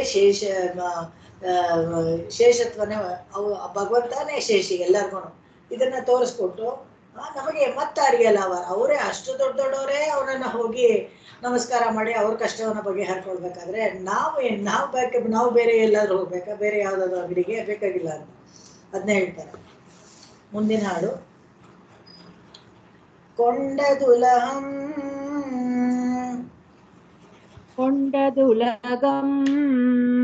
புரளுருவாய் கோளரியாய் ஒன்றிரலோன் மார்வத்து உயிர் வைத்தது. கோளரியாய் ஒன்றிரலோன் மார்வத்துயிர் வைத்தது. உண்டதவும் தான் கடந்த ஏழுலகே, உண்டதுவும் தான் கடந்த ஏழுலகே. தாமரை கண்மால் ஒரு நாள், தாமரை கண்மால் ஒரு நாள், ஆண் கடந்தான் செய்த வழக்கு, ஆண் கடந்தான் செய்த வழக்கு. கொண்டதுலகம் குரளுருவாய் கோளறியாய் ஒன்திரலோன் மார்வத்து உயிர் வைத்தது உண்டதுவும் தாம் கடந்த உலகே தாமரை கண்மால் ஒரு நாள் வான் கடந்தான் செய்த வழக்கு. கொண்டது உலகம் குரலுருவாய் கோளறியாய் ஒன்திரலோன் மார்வத்து உகிர் வைத்தது உண்டதுவும் தான் கடந்த ஏழுலகே தாமரை கண்மால் ஒரு நாள் வான் கடந்தான் செய்த வழக்கு. 7 ಸಪ್ತಲೋಕಗಳನ್ನು ತನ್ನ ಪಾದಗಳಿಂದ ಅಳೆದುಕೊಂಡ್ಬಿಟ್ನಂತೆ. ಅಳೆದುಕೊಂಡಿದ್ದ ಕಾರಣ ಏನಪ್ಪಾ ಅಂತ ಹೇಳಿದ್ರೆ, ಆಶ್ರಿತರನ್ನ ಕಾಪಾಡಕ್ಕೆ, ಯಾರು ಆಶ್ರಿತರು ಇಲ್ಲಿ ಪರೋಕ್ಷವಾಗಿ ಬೇಡ್ಕೊಳ್ತಾಳೆ ಅದಿತಿ, ತನ್ನ ಮಗ ಇಂದ್ರನ ಲೋಕ ಎಲ್ಲ ಆಕ್ರಮಿಸ್ಕೊಳ್ಬಿಟ್ಟಿದ್ದಾನೆ ಅಂತ ಬಲಿ. ಅದು ಒಂದೇ ಅಲ್ಲ, ಬಲಿಚಕ್ರವರ್ತಿಯಿಂದ ಇಂದ್ರಲೋಕ ಅಮರಾವತಿಯನ್ನ ಮಾತ್ರ ಬಿಡಿಸ್ಕೊಳ್ಳೋದು ಅಂತಲ್ಲ, ಅದರಿಂದ ಆಚೆಗೂ ಹೇಳಿದ ಕೆಲಸಕ್ಕಿಂತ ಜಾಸ್ತಿಯಾಗಿ ಮಾಡ್ತಾನೆ. ಎಲ್ರಿ ಯಾರ್ರಿ ಅದು, ಯಾರದು ದುರಹಂಕಾರ ಪಡೋದು, ಯಾರದು ಆಕ್ರಮಿಸ್ಕೊಳ್ಳೋದು, ಯಾರದ್ರಿ ಸೊತ್ತು ಇದು, ಎಲ್ಲ ನಂದೆ ಅಂತ ಹೇಳಿ ಅದನ್ನು ಮೀರಿ ಯಾವ್ಯಾವ ಲೋಕ ಇತ್ತೋ ಎಲ್ಲವನ್ನು ಅಳ್ಕೊಂಡ್ಬಿಡ್ತಾನಂತೆ. ಕೊಂಡದು ಲಹಂ ಹೇಳಲೇ ಇಲ್ವಂತೆ, ಇಷ್ಟನೇ ಅಷ್ಟನ, ನೀ ಹೇಳಿದ್ದೆ ಇಷ್ಟ 3 ಅಡಿ ಅಲ್ವಾ, ಚಿಕ್ಕಡಿ ಅಂತ ಹೇಳಕ್ ಮುಂಚೆ ಎಲ್ಲೋ ಧ್ವನಿ ಇದೆಯಂತೆ ಮೇಲೆ, ಇನ್ನೊಂದು ಕಾಲು ಎಲ್ಲಿ ಇಡ್ಲಿ ಅಂತ. ಹಾಗೆ ಅಳ್ಕೊಂಡ್ಬಿಟ್ಟು ಕುರಳುರುವಾಯ್ ಕುಳ್ಳಗೆ ಬರ್ತಾನಂತೆ, ವಾಮನನಾಗಿ ಬಂದು ಈ ತರ ಕೆಲಸ ಮಾಡ್ತಾನೆ. ಕೋಳರಿಯಾಯ್ ಒಣ್ತಿರಲೋನ್ ಮಾರ್ವತ್ತು ಉಹಿರ್ ವೈತದು. ಕೋಳರಿಯಾಯ್ ಸುಂದರವಾದ ನರಸಿಂಹ ಅವತಾರನ್ನ ಮಾಡಿ ಹಿರಣ್ಯಕಶಿಪುವಿನ ಎದೆಯನ್ನ ಸೀಳಕ್ಕೋಸ್ಕರ ಉಗುರು ಬೆಳೆಸ್ಕೊಂಡು ಹೊಸದಾಗಿ ಫ್ರೆಶ್ ಆಗಿ ಪ್ರತ್ಯಾದಿಷ್ಟ ಪುರಾತನ ಪ್ರಹರಣ ಗ್ರಾಮಂ ಪಾಣಿ ಜೈಹಿ ಹೋಗಿ ಅಂತ ಹೇಳ್ಬಿಟ್ಟು, ಹಳೆ ಆಯುಧಗಳೆಲ್ಲ ಬಂದಾಗ ನೀವೆಲ್ಲ ಬೇಡ, ಈ ಆಯುಧಗಳೆಲ್ಲ ಬೇಡ ಅಂತ ಹೊಸದಾಗಿ ಉಗುರು ಬೆಳೆಸ್ಕೊಂಡು ಉಹಿರ್ ವೈತದ. ತುಂಬಾ ಚೆನ್ನಾಗಿ ಹೇಳ್ತಾರೆ. ಯಾಕೆ ವ್ಯಾಖ್ಯಾತಕಾರರು ಈ ಉಹಿರ್ ವೈತದ ಅಂತ ಹೇಳ್ಬೇಕಾದಾಗ ಏನ್ ಮಾಡ್ತಾರೆ ಅಂದ್ರೆ, ಆಶ್ರಿತರನ್ನ ತನ್ನ ಕೈಯಾರೆ ಕಾಪಾಡ್ತಾನೆ ಅಂತ. ತಾನೇ ವಿಲ್ ನಾಟ್ ಡೆಲಿಗೇಟ್ ಎನಿಬಡಿ. ಈ ಕೆಲಸ ಮಾಡೋ ಹೋಗೋ, ಅಲ್ಲಿ ಅವನು ಹಿರಣ್ಯಕಶಿಪುವಿನ ಅವ್ನಿಗೆ ಸುದರ್ಶನಾಗಿ ಹೇಳ್ಬಿಟ್ಟಿದ್ರೆ ಅವ್ನ ತಲೆ ಕತ್ರ ಸಾಕು, ಅವ್ನು ಮಾಡಿದಾಟ ಅಂತ 1 ನಿಮಿಷಕ್ಕೆ ಮಾಡ್ಬಿಟ್ಟು ಬಂದ್ಬಿಡ್ತಾ ಇದ್ದ.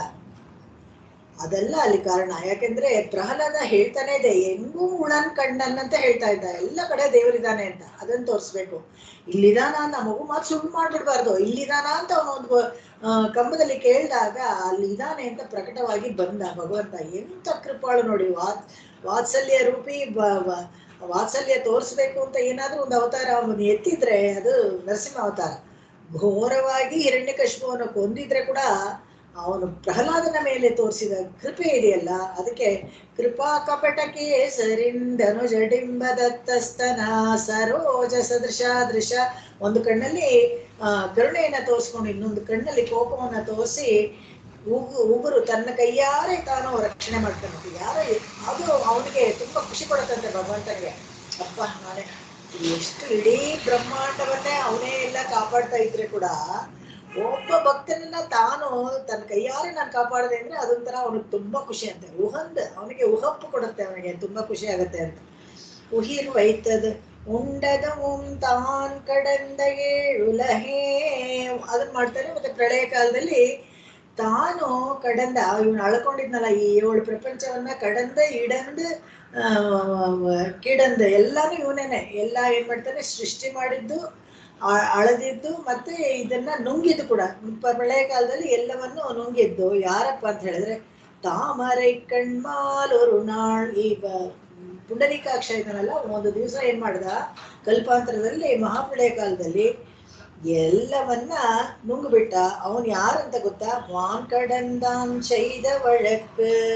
7 ಲೋಕಗಳನ್ನು ನುಂಗಿ ಹೊಟ್ಟೆಯೊಳಗೆ ಇಟ್ಕೊಂಡಿದ್ನಲ್ಲ ಅವನು ಮಾಡಿದ ವಳಕ್ ಅಂತ ಹೇಳಿದ್ರೆ ಅವನು ಮಾಡಿದ ಕೃತ್ಯಗಳಲ್ಲಿ ಇದು ಒಂದು. ಈ ಚೇಷ್ಟಿತಗಳಿರುತ್ತಲ್ಲ, ಭಗವಂತನ ಚೇಷ್ಟಿತಗಳಲ್ಲಿ ಇದು ಒಂದು ಅಂತ. ಎಷ್ಟೊಂದು ಭೂಮಾ ಸ್ವರೂಪ ಇರೋ ಬೆಟ್ಟ ಗುಡ್ಡ ಕಲ್ಲು ಇವುಗಳನ್ನೆಲ್ಲ ನುಂಗೋದು ಅಂದ್ರೆ ಅಷ್ಟೇನು ಸ್ಥೂಲವಾಗಿರುವಂತ ವಸ್ತುಗಳನ್ನೆಲ್ಲ ನುಂಗೋದು ಅಂದ್ರೆ ಸಾಮಾನ್ಯನ. ಅದನ್ನೆಲ್ಲ ಸೂಕ್ಷ್ಮವಾಗಿ ಮಾಡಿಕೊಂಡು ಎಲ್ಲವನ್ನ ನುಂಗು ಬಿಡ್ತಾನಂತೆ. ಏನು ಇಲ್ಲದೆ ಇರೋ ತರ ಎಲ್ಲ ತನ್ನ ಹೊಟ್ಟೆ ಒಳಗೆ ಇಟ್ಕೊಂಡು ರಕ್ಷಣೆ ಮಾಡ್ತಾನೆ. ಅದನ್ನ ಒಳಕ್ಕೆ ಅಂತ ಹೇಳಿದಾಗ ನ್ಯಾಯವಾದ ಕೃತ್ಯಗಳಂತೆ. ಯಾಕಂದ್ರೆ ಹೀಗೆಲ್ಲ ಮಾಡ್ಬೋದಾ, ಹೀಗೆಲ್ಲ ನುಂಗ್ಬಿಡ್ಬೋದಾ, ಒಂದು ಸೃಷ್ಟಿ ಹಂಗೆ ಪ್ರಪಂಚ ನಡೀತಾ ಇರ್ಬೇಕಾದ್ರೆ ಇದಕ್ಕಿದಂಗೆ ಎಲ್ಲ ನುಂಗ್ಬಿಡ್ಬೋದಾ ಅಂತ ಹೇಳಿದ್ರೆ ನ್ಯಾಯವಾಗಿ ಮಾಡ್ತಾನಂತೆ. ಯಾವಾಗ ಕಾಯ್ತಾ ಇರ್ತಾನೆ, ಯಾವಾಗ ಪುಣ್ಯ ಜನರಲ್ಲಿ ಒಂದು ಚೂರು ಧಾರ್ಮಿಕ ಪ್ರಜ್ಞೆ ಇಲ್ಲದೆ ಇದ್ದಾಗ, ಯದಾ ಯದಾ ಹಿ ಧರ್ಮಸ್ಯ ಗ್ಲಾನಿರ್ಭವತಿ ಭಾರತ, ಎಲ್ಲಿ ಧರ್ಮಕ್ಕೆ ಗ್ಲಾನಿ ಉಂಟಾಗುತ್ತೋ ಅವಾಗ ಯಾರು ಕರಿಬೇಕು ಅಂತ ಇಲ್ಲ, ಭಗವಂತ ತನ್ನ ತಾನೇ ಬಂದು ಉದ್ಧಾರ ಮಾಡ್ತಾನೆ, ಸರಿ ಮಾಡ್ತಾನೆ ಅದನ್ನ ಅಂತ.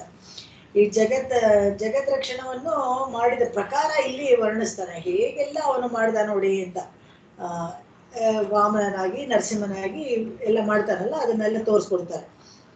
ಅಷ್ಟೇ ಅಲ್ಲದೆ ಉದರದಲ್ಲಿ ಇಟ್ಕೊಂಡು ರಕ್ಷಣೆ ಮಾಡಿ ಮತ್ತೆ ಸೃಷ್ಟಿ ಆಗೋವರೆಗೂ ಯಾರಿಗೂ ಪಾಪ ಪುಣ್ಯಗಳು ಕಲ್ಸ ಮೇಲೋಗ್ರೆ ಆಗದೆ ಇರೋ ಹತ್ರ ಜೋಪಾನವಾಗಿ ಒಳಗಿಟ್ಕೊಳ್ತಾರೆ. ಯಾರಾದ್ರೂ ಒಬ್ಬ ಸೇಫ್ ಕಸ್ಟಡಿಯಲ್ಲಿ ಕೊಟ್ಬಿಟ್ಟಿರೋ ಕಡೆ ನಮಗೆ ಭಯ, ಯಾವಾಗ ವಾಪಸ್ ತಗೊಂಡೋಗ್ತಾರೋ ಅಂತ. ಅಷ್ಟೇ ಅಲ್ಲದೆ ಬಣ್ಣ ಕೆಟ್ಬಿಡ್ಬೋದು, ಅದರದ್ದು ಆಕಾರ ಕೆಟ್ಬಿಡ್ಬೋದು, ಶೇಪ್ ಕೆಟ್ಬಿಡ್ಬೋದು. ಅಯ್ಯೋ ಬೇಗ ತಗೊಂಡೋಗ್ಬಿಟ್ರೆ ವಾಸಿಯಪ್ಪ ಸದಾ ಧೂಳು ಇಟ್ಕೊಳುತ್ತೆ ಅಂತ ನಮಗೆ ಭಯ, ಯಾರು ಪದಾರ್ಥ ಇಟ್ಟಿದ್ರು.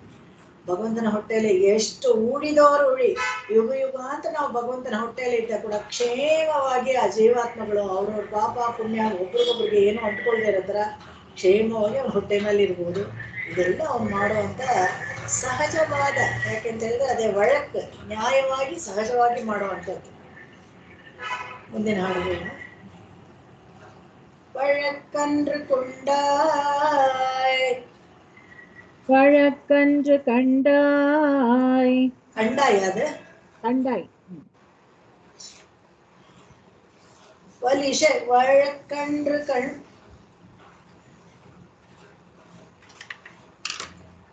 வலிஷகடம் செத்தாய் வலிசகடம் செற்றாய்.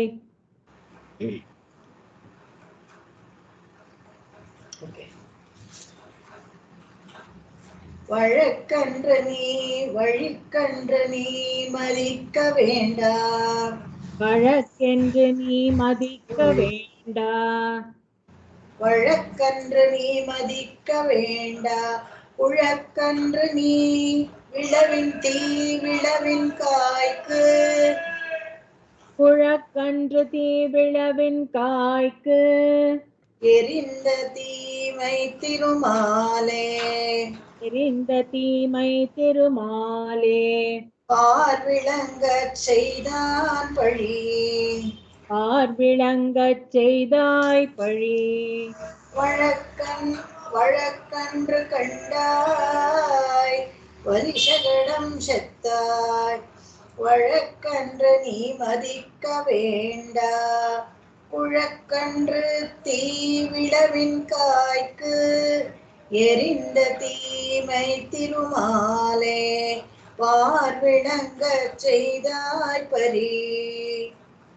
வழக்கன்று கண்டாய் வலிசகடம் செற்றாய், வழக்கென்று நீ மதிக்க வேண்டா, குழக்கன்று தீ விளவின் காய்க்கெரிந்த தீமை திருமாலே, பார்விளங்கச் செய்தாய் பழி.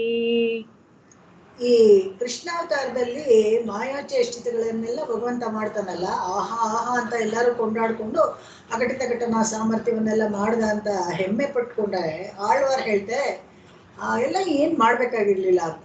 ಮಗು ಹೇಗಿರ್ಬೇಕೋ ಹಾಗಿರ್ಬೇಕಾಗಿತ್ತು, ಅಂಡ್ರು ಅಂದ್ರೆ ಅದಲ್ಲ ಅಂತ, ಹಾಗೆ ನಡ್ಕೊಳ್ಬೇಕಾಗಿದ್ದು ಸಹಜ ಅಲ್ಲ ಅಂತ, ಅಸಹಜ ಅಂತ. ಒಳಕಂಡ್ರು ಕಂಡಾಯ್, ಅವತ್ತು ನೀನು ಸಣ್ಣ ಮಗು ಇದ್ದಾಗ ಬಲಿಶಕಡಂ ಶೆತ್ತಾಯ್, ಬಲಿಷ್ಠವಾದ ಒಂದು ಶಕಟ, ಒಂದು ಬಂಡಿಯನ್ನು ಒದ್ದಿಯಲ್ಲ, ಅದು ಮಾಡ್ಬೇಕಾಗಿತ್ತ, ನೀನು ಆ ಚೇಷ್ಟಿತ ಮಾಡ್ಬೇಕಾಗಿತ್ತ? ಬೇಕಾಗಿರ್ಲಿಲ್ಲ, ನಿನ್ ಪಾಡಿಗೆ ನೀನ್ ಮಲ್ಕೊಂಡಿದ್ರು ಆಗಿತ್ತು ಅಲ್ವಾ ಅಂತ ಹೇಳಿದ್ರೆ, ಏನೋ ಮಾಡ್ಬಿಟ್ಟೆ ಅಂತ ಹಿಗ್ಬೇಡ ಅನ್ನತ್ತ ಭಗವಂತನಿಗೆ ಇದ್ ಮಾಡಿದ್ರೆ ಏನಾದ್ರೂ ಆಗಿದ್ರೆ ಏನ್ ಗತಿ ಅನ್ನೋ ತರ.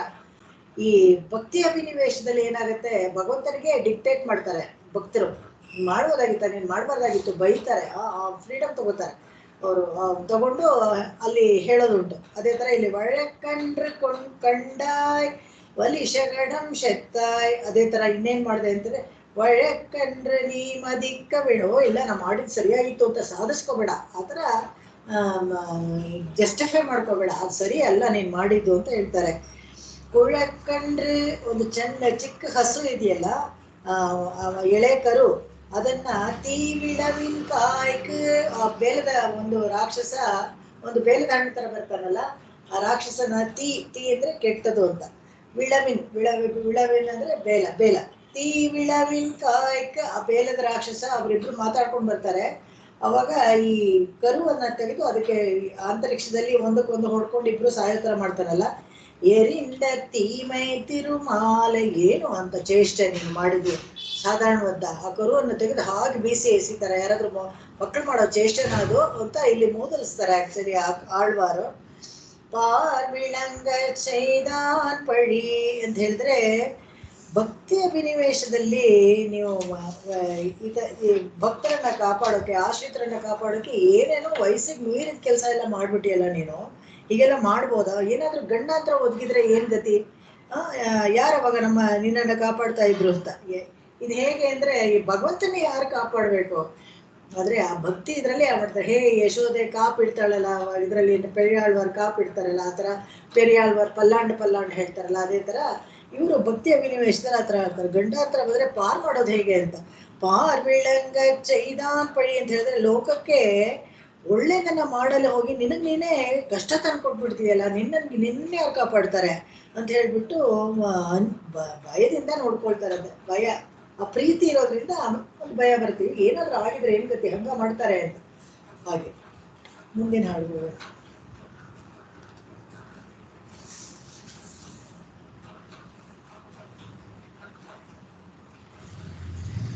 பழிபாவம் கையகத்தி,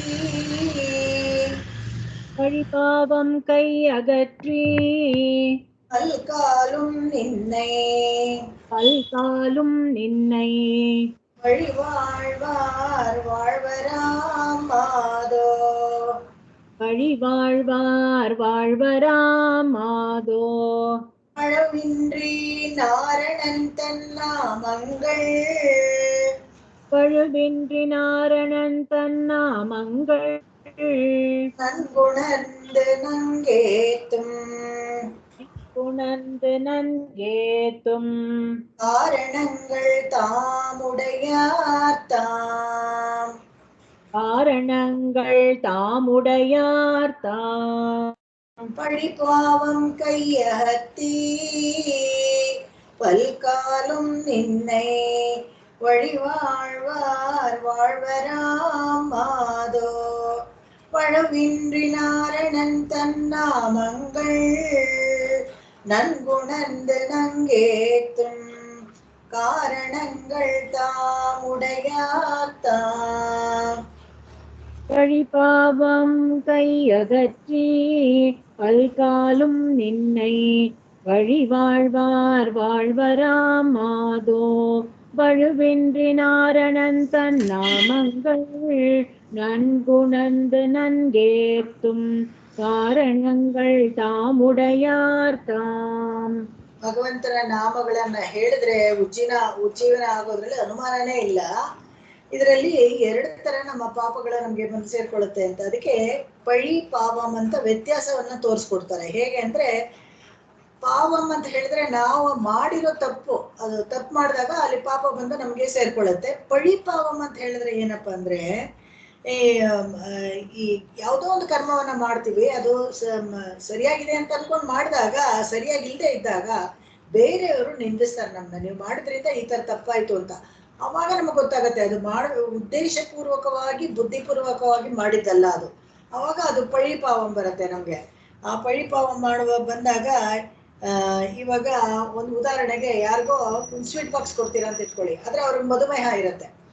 ಅವಾಗ ಅವ್ರ ಮನೆಯವ್ರು ಬಂದು, ನಿಮ್ಗೆ ಏನಾದ್ರು ಬುದ್ಧಿ ಇದೆಯಾ ರೀ, ಅವ್ರಿಗೆ ಮುಂಚೆನೆ ಶುಗರ್ ಲೆವೆಲ್ ಎಷ್ಟೊಂದಿದೆ, ಇವಾಗ ಬಂದು ಕೊಟ್ಟಿದ್ದೀರಲ್ಲ, ಅವಾಗ ಅದು ಪಳಿಪಾವಂ. ಉದ್ದೇಶಪೂರ್ವಕವಾಗಿ ನೀವು ಅವರು ಶುಗರ್ ತಿಂದ್ಬಿಡ್ಲಿ, ಜಾಸ್ತಿ ಆಗ್ಲಿ ಅಂತ ಏನು ಕೊಡ್ಲಿಲ್ಲ, ಆದ್ರೆ ಗೊತ್ತಿಲ್ಲದೆ ಕೊಟ್ರಿ, ಆದ್ರೆ ಅದರಿಂದ ಒಂದು ಹಾನಿ ಆಗತ್ತೆ, ಅದು ಪಳಿಪಾವಂ.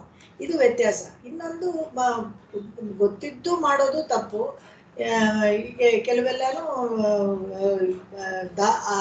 ಧರ್ಮಕ್ಕೆ ವಿರುದ್ಧವಾಗಿ ಕೆಲಸಗಳು ಯಾವ ಮಾಡಿದ್ರು ಪಾಪ ಬಂದು ಸೇರ್ಕೊಳ್ಳುತ್ತೆ. ಆ ತರ ಮಾಡಿದಾಗ ಪಾಪ ಬರುತ್ತೆ. ಈ ಪಳಿಪಾವಂ ಅನ್ನೋದು ಉದ್ದೇಶಪೂರ್ವಕವಾಗಿ ಬುದ್ಧಿಪೂರ್ವಕವಾಗಿ ಮಾಡಿಲ್ಲದೆ ಇರುವಂತದ್ದು. ಈ ಎರಡೂ ಅಷ್ಟೇನೆ, ಏನು ಆಶ್ಚರ್ಯ ಇಲ್ಲ. ಮಾದೋ ಅಂತ ಒಂದು ಪದ ಹಾಕಿದ್ರಲ್ಲ, ಏನ್ ಯಾವ ತರ ಪಳಿ ಆಗಿರ್ಲಿ ಪಾವಮಾಗಿರ್ಲಿ ಪಳಿಪಾವಮಾಗಿರ್ಲಿ ಎಲ್ಲವೂ ನಾಮಸ್ಮರಣೆಯಿಂದ ಸುಲಭವಾಗಿ ಹೋಗುವಂಥದ್ದೇನೆ. ಭಕ್ತಿಪೂರ್ವಕವಾಗಿ ಸದಾ ಭಜನೆಯನ್ನ ಮಾಡಿದ್ರೆ ನಂಗೆ ಒಳ್ಳೆ ಮನಸ್ಸಿಂದ ನನ್ಗುಣದಿಂದ ಭಗವಂತನೇ ನಮ್ಮನ್ನ ಕಾಪಾಡೋನು ಅಂತ ಹೇಳಿ ಅವನನ್ನ ಭಕ್ತಿ ಭಾವನೆಯಿಂದ ನನ್ಗೆ ಒಳ್ಳೆ ಸ್ತೋತ್ರ ಮಾಡಿದ್ರೆ ಕಾರಣಗಳು ತಾಮುಡೆಯಾರ್ಥ. ಈ ಉಪಕರಣಗಳು ಅಂತ ಹೇಳ್ತಾರೆ. ಕಾರಣಗಳು ಅಂತ ಹೇಳಿದ್ರೆ ಯಾರೇ ಆಗ್ಲಿ ಅವ್ರು ಒಂದು ಒಳ್ಳೆ ಕೆಲಸ ಮಾಡಕ್ಕೂ ಇರ್ಲಿ ಅಥವಾ ಅವ್ರು ಒಂದು ಕೆಟ್ಟ ಕೆಲಸವನ್ನ ಮಾಡಿದ್ರು ಅಷ್ಟೇನೆ, ಅದಕ್ಕೆ ಒಂದು ಮನಸ್ಸು ಬುದ್ಧಿ ಅಂತ ಒಂದಿರುತ್ತಲ್ಲ, ಅದನ್ನ ಭಗವಂತ ನೋಡ್ತಾ ಇರ್ತಾನೆ. ಅಲ್ಲಿ ಒಳಗಡೆ ದ್ವಾಸುಪರ್ಣಲ್ಲಿ ನಾವು ಹೇಳ್ತೀವಲ್ಲ, ಒಳಗಡೆ ಕೂತ್ಕೊಂಡು ನೋಡ್ತಾ ಇರ್ತಾನೆ.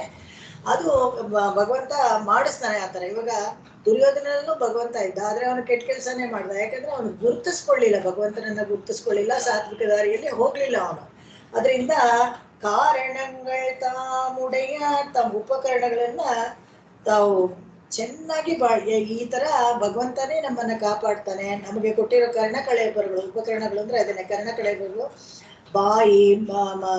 ಬಾಯಿ ಕೈ ಕಾಲು ಇವೆಲ್ಲಾನು ಉಪಯೋಗಿಸ್ಕೊಂಡು ಭಗವಂತನ ಸೇವೆಗೆ ಅಂತಾನೆ ನಾವು ಮಾಡಿದಾಗ ಖಂಡಿತವಾಗ್ಲೂ ಭಗವಂತನನ್ನ ಪಡಿತಾರೆ. ಜೀವನ ಅದು ಸುಲಭ. ತಾಮುಡೆಯ ಅದು ಇದೆ ಅಂತ ಗೊತ್ತು, ಆದ್ರೆ ಸರಿಯಾಗಿ ಉಪಯೋಗಿಸ್ಕೊಳ್ತಾ ಇದ್ರೆ ಏನು ಪ್ರಯೋಜನ ಇಲ್ಲ. ಅದಕ್ಕೆ ಅದು ಈಗ ಹಾಗೆ ನನ್ ಗುಣದಿಂದ ಅದು ಅರ್ಥ ಆಗ್ಬೇಕು. ಈ ಕಾರಣಗಳಂತ ಹೇಳ್ಬೇಕಾದಾಗ ಇದು ಈ ಕೆಲವು ಗುರುತಿಸ್ಕೊಡ್ತಾರೆ ಚೆನ್ನಾಗಿ. ಹೇಗೆ ಅಂದ್ರೆ, ನಾಮ ಜಪಿಸಲು ಏನು ಕಾರಣ? ಅದಕ್ಕೆ ರುಚಿ ಬೇಕು. ಸುಮ್ಮನೆ ಸಹಸ್ರನಾಮ ಇದೆ ಅಂತ ಹೇಳಿದ್ರೆ ಆ ಸಹಸ್ರನಾಮನ ಹೇಳಕ್ಕೆ ಆಸೆ ಇರ್ಬೇಕಲ್ಲ, ರುಚಿ ಬೇಕು. ಸಹಸ್ರನಾಮದಲ್ಲಿ ಜಪಿಸೋಕೆ ಒಂದು ಕಾರಣ ಏನಪ್ಪಾ ಅಂದ್ರೆ ಅದ್ರಲ್ಲಿ ರುಚಿ ಬರುತ್ತೆ. ಭಕ್ತಿಯಿಂದ ಹೇಳ್ಬೇಕು ಅಂದ್ರೆ ಒಂದು ಕಾರಣ. ಹೇಗೆ ಅಂದ್ರೆ ಅದಕ್ಕೆ ಭಕ್ತಿಯಿಂದ ಹೇಳಿದ್ರೆ ಭಕ್ತಿ ಬರುತ್ತೆ ಅಂತ. ಹೇಳಲು ಆಸೆ ಬೇಕು, ಅದು ಒಂದು ಕಾರಣನೇ. ಕಾರಣಗಳಂದ್ರೆ ಇವೆಲ್ಲ ಕಾರಣ. ಹೇಳಕ್ ಆಸೆ ಬೇಕು, ಅದೊಂದು ಕಾರಣ ಆಗುತ್ತೆ. ಆಸೆ ಬಂದಾಗ ಅನುಕೂಲ ಬರುತ್ತೆ. ಅನುಕೂಲಿಸಿ ಸಂಕಲ್ಪ ಅಂತ ಹೇಳಿದ್ರಲ್ಲ, ಅವಾಗ ಅನುಕೂಲ ಮಾಡ್ಕೊಳ್ಬೇಕು ನಾವೇ.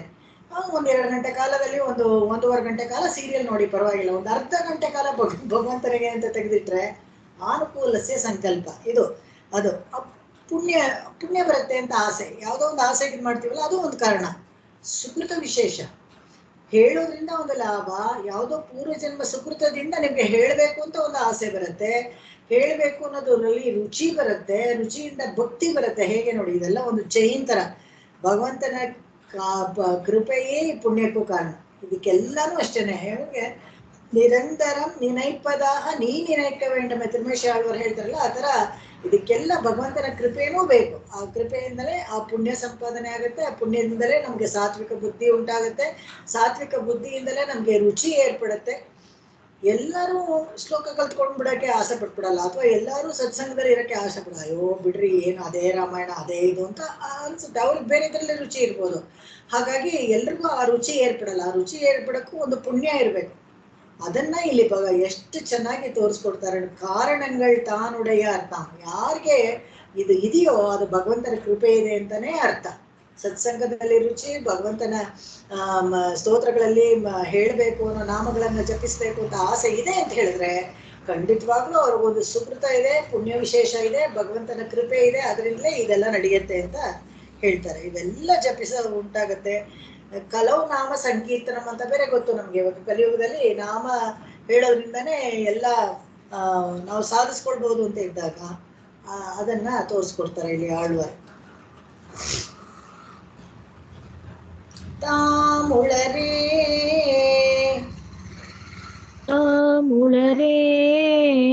தம்முள்ளமுள்ளுளதே தாமரையின் பூவுளதே ஏத்தும் பொழுதுண்டே. தாமரையின் பூவுளதே ஏத்தும் பொழுதுண்டே. வாமன் திருமருவுதாள் மருவு. வாமன் திருமருவுதாள் மருவு. சென்னியரே செவ்வே அருணரகம் சேர்வதரிது. அருநரகம் சேர்வதறிது அரிது. தாமுளரே தம்முள்ளம் உள்ளுளதே தாமரையின் பூவுளதே ஏத்தும் பொழுதுண்டே வாமன் திருமருவு தாழ்மருவு சென்னியரே செவ்வே அருநரகம் சேர்வதரிது. தாமுளரே தம் உள்ளம் உள்ளுளதே தாமரையின் பூவுளதே ஏத்தும் பொழுதுண்டே வாமன் திருமருவு தாழ்மருவு சென்னியரே செவ்வே அருநரகம் சேர்வதரிது. ತುಂಬಾ ಚೆನ್ನಾಗಿದೆ. ಹಿಂದಿನ ಹಾಡಲ್ಲೇ ಹೇಳಿದ್ರು ಕಾರಣಗಳು ತಾಮುಡೆಯಾರ್ ತಾಮ್ ಅಂತ ಹೇಳಿ ಆ ಕಾರಣಗಳನ್ನ ಹಾಗೆ ಇದನ್ನ ಮುಂದೆ ಈ ಪದ್ಯಕ್ಕೂ ತಗೊಂಡ್ ಬರ್ತಾರೆ. ಹೇಗೆಂದ್ರೆ ತಾಮುಳರೇ, ನಾವಿದೀವಿ, ನಮ್ಮ ಶರೀರ ಇದೆ, ಎಷ್ಟು ಚೆನ್ನಾಗಿದೀವಿ ನೋಡಿ, ದಾಣದಡಿಯಾಗಿ ಎಷ್ಟು ದೊಡ್ಡ ಶರೀರ, ಆಕಾರ, ಇದಕ್ಕೆ ಎಷ್ಟೊಂದು ತಾಕತ್ತು. ಏನಪ್ಪಾ ಅಂದ್ರೆ ಮಾತಾಡ್ಬೋದು, ನಡಿಬೋದು, ಕೈಯಲ್ಲಿ ಏನಾದ್ರು ಹಿಡ್ಕೊಳ್ಬೋದು, ಹೇಳ್ಬೋದು, ನಾಲ್ಗೆಲ್ಲಿ ತಿನ್ಬೋದು, ಕುಡಿಬೋದು, ಏನ್ ಬೇಕಾದ್ರೂ ಮಾಡ್ಬೋದು, ನೋಡ್ಬೋದು, ಕೇಳಿಸ್ಕೋಬಹುದು, ಮೂಸ್ಬೋದು. ಇದೆಲ್ಲ ಕರ್ಣಕಳೆಬರಗಳು, ಭಗವಂತ ಕೊಡುವಂತ ಕರ್ಣಕಳೆಬರಗಳು. ಇದನ್ನೆಲ್ಲ ಭಗವಂತನೇ ಸೃಷ್ಟಿ ಮಾಡಿದ್ರು. ಪಂಚೇಂದ್ರಿಯ, ಪಂಚ ಕರ್ಮೇಂದ್ರಿಯ, ಪಂಚ ಜ್ಞಾನೇಂದ್ರಿಯ, ಮನಸ್ಸು, ಬುದ್ಧಿ, ಇವೆಲ್ಲನೇ ತಾಮುಳರೆ ಅಂದ್ರೆ ಒಂದು ವ್ಯಕ್ತಿ, ಒಂದು ಶರೀರ ಆಗಿರ್ಬೇಕಾದ್ರೆ ಇದೆಲ್ಲ ಈ 11 ವಿಷಯಗಳು ಭಗವಂತನೇ ಕೊಟ್ಟಿದ್ದು, ಬೇರೆ ಯಾರು ಅಲ್ಲ. ಮಟ್ಟ ಕ್ಷಮಯಂಗಳಂತಾರಲ್ಲ ಆತರ ಎಲ್ಲ 24 ತತ್ವವನ್ನ ಉಂಟು ಮಾಡ್ಬೇಕಾದ್ರೆ ಈ 11 ಭಗವಂತನೇ ಸೃಷ್ಟಿ ಮಾಡಿರೋದು. ನಮಗ್ ಕೊಟ್ಟಿದ್ದಾನೆ, ಅದನ್ನ ದತ್ತವಾಗಿ ಫ್ರೀಯಾಗಿ ಕೊಟ್ಟಿದ್ದಾನೆ.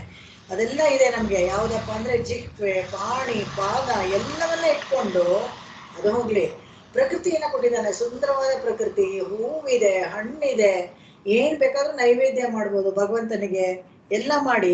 ಸಮಯ ಕೂಡ ಇದೆ, ಎಲ್ಲ ಕಾಲನೆಯೇ ಉಡನೈ ಪಡೆಯುತ್ತಾನ್, ಸಮಯವೂ ಇದೆ, ಬೇಕಾದಷ್ಟು ಟೈಮ್ ಇದೆ.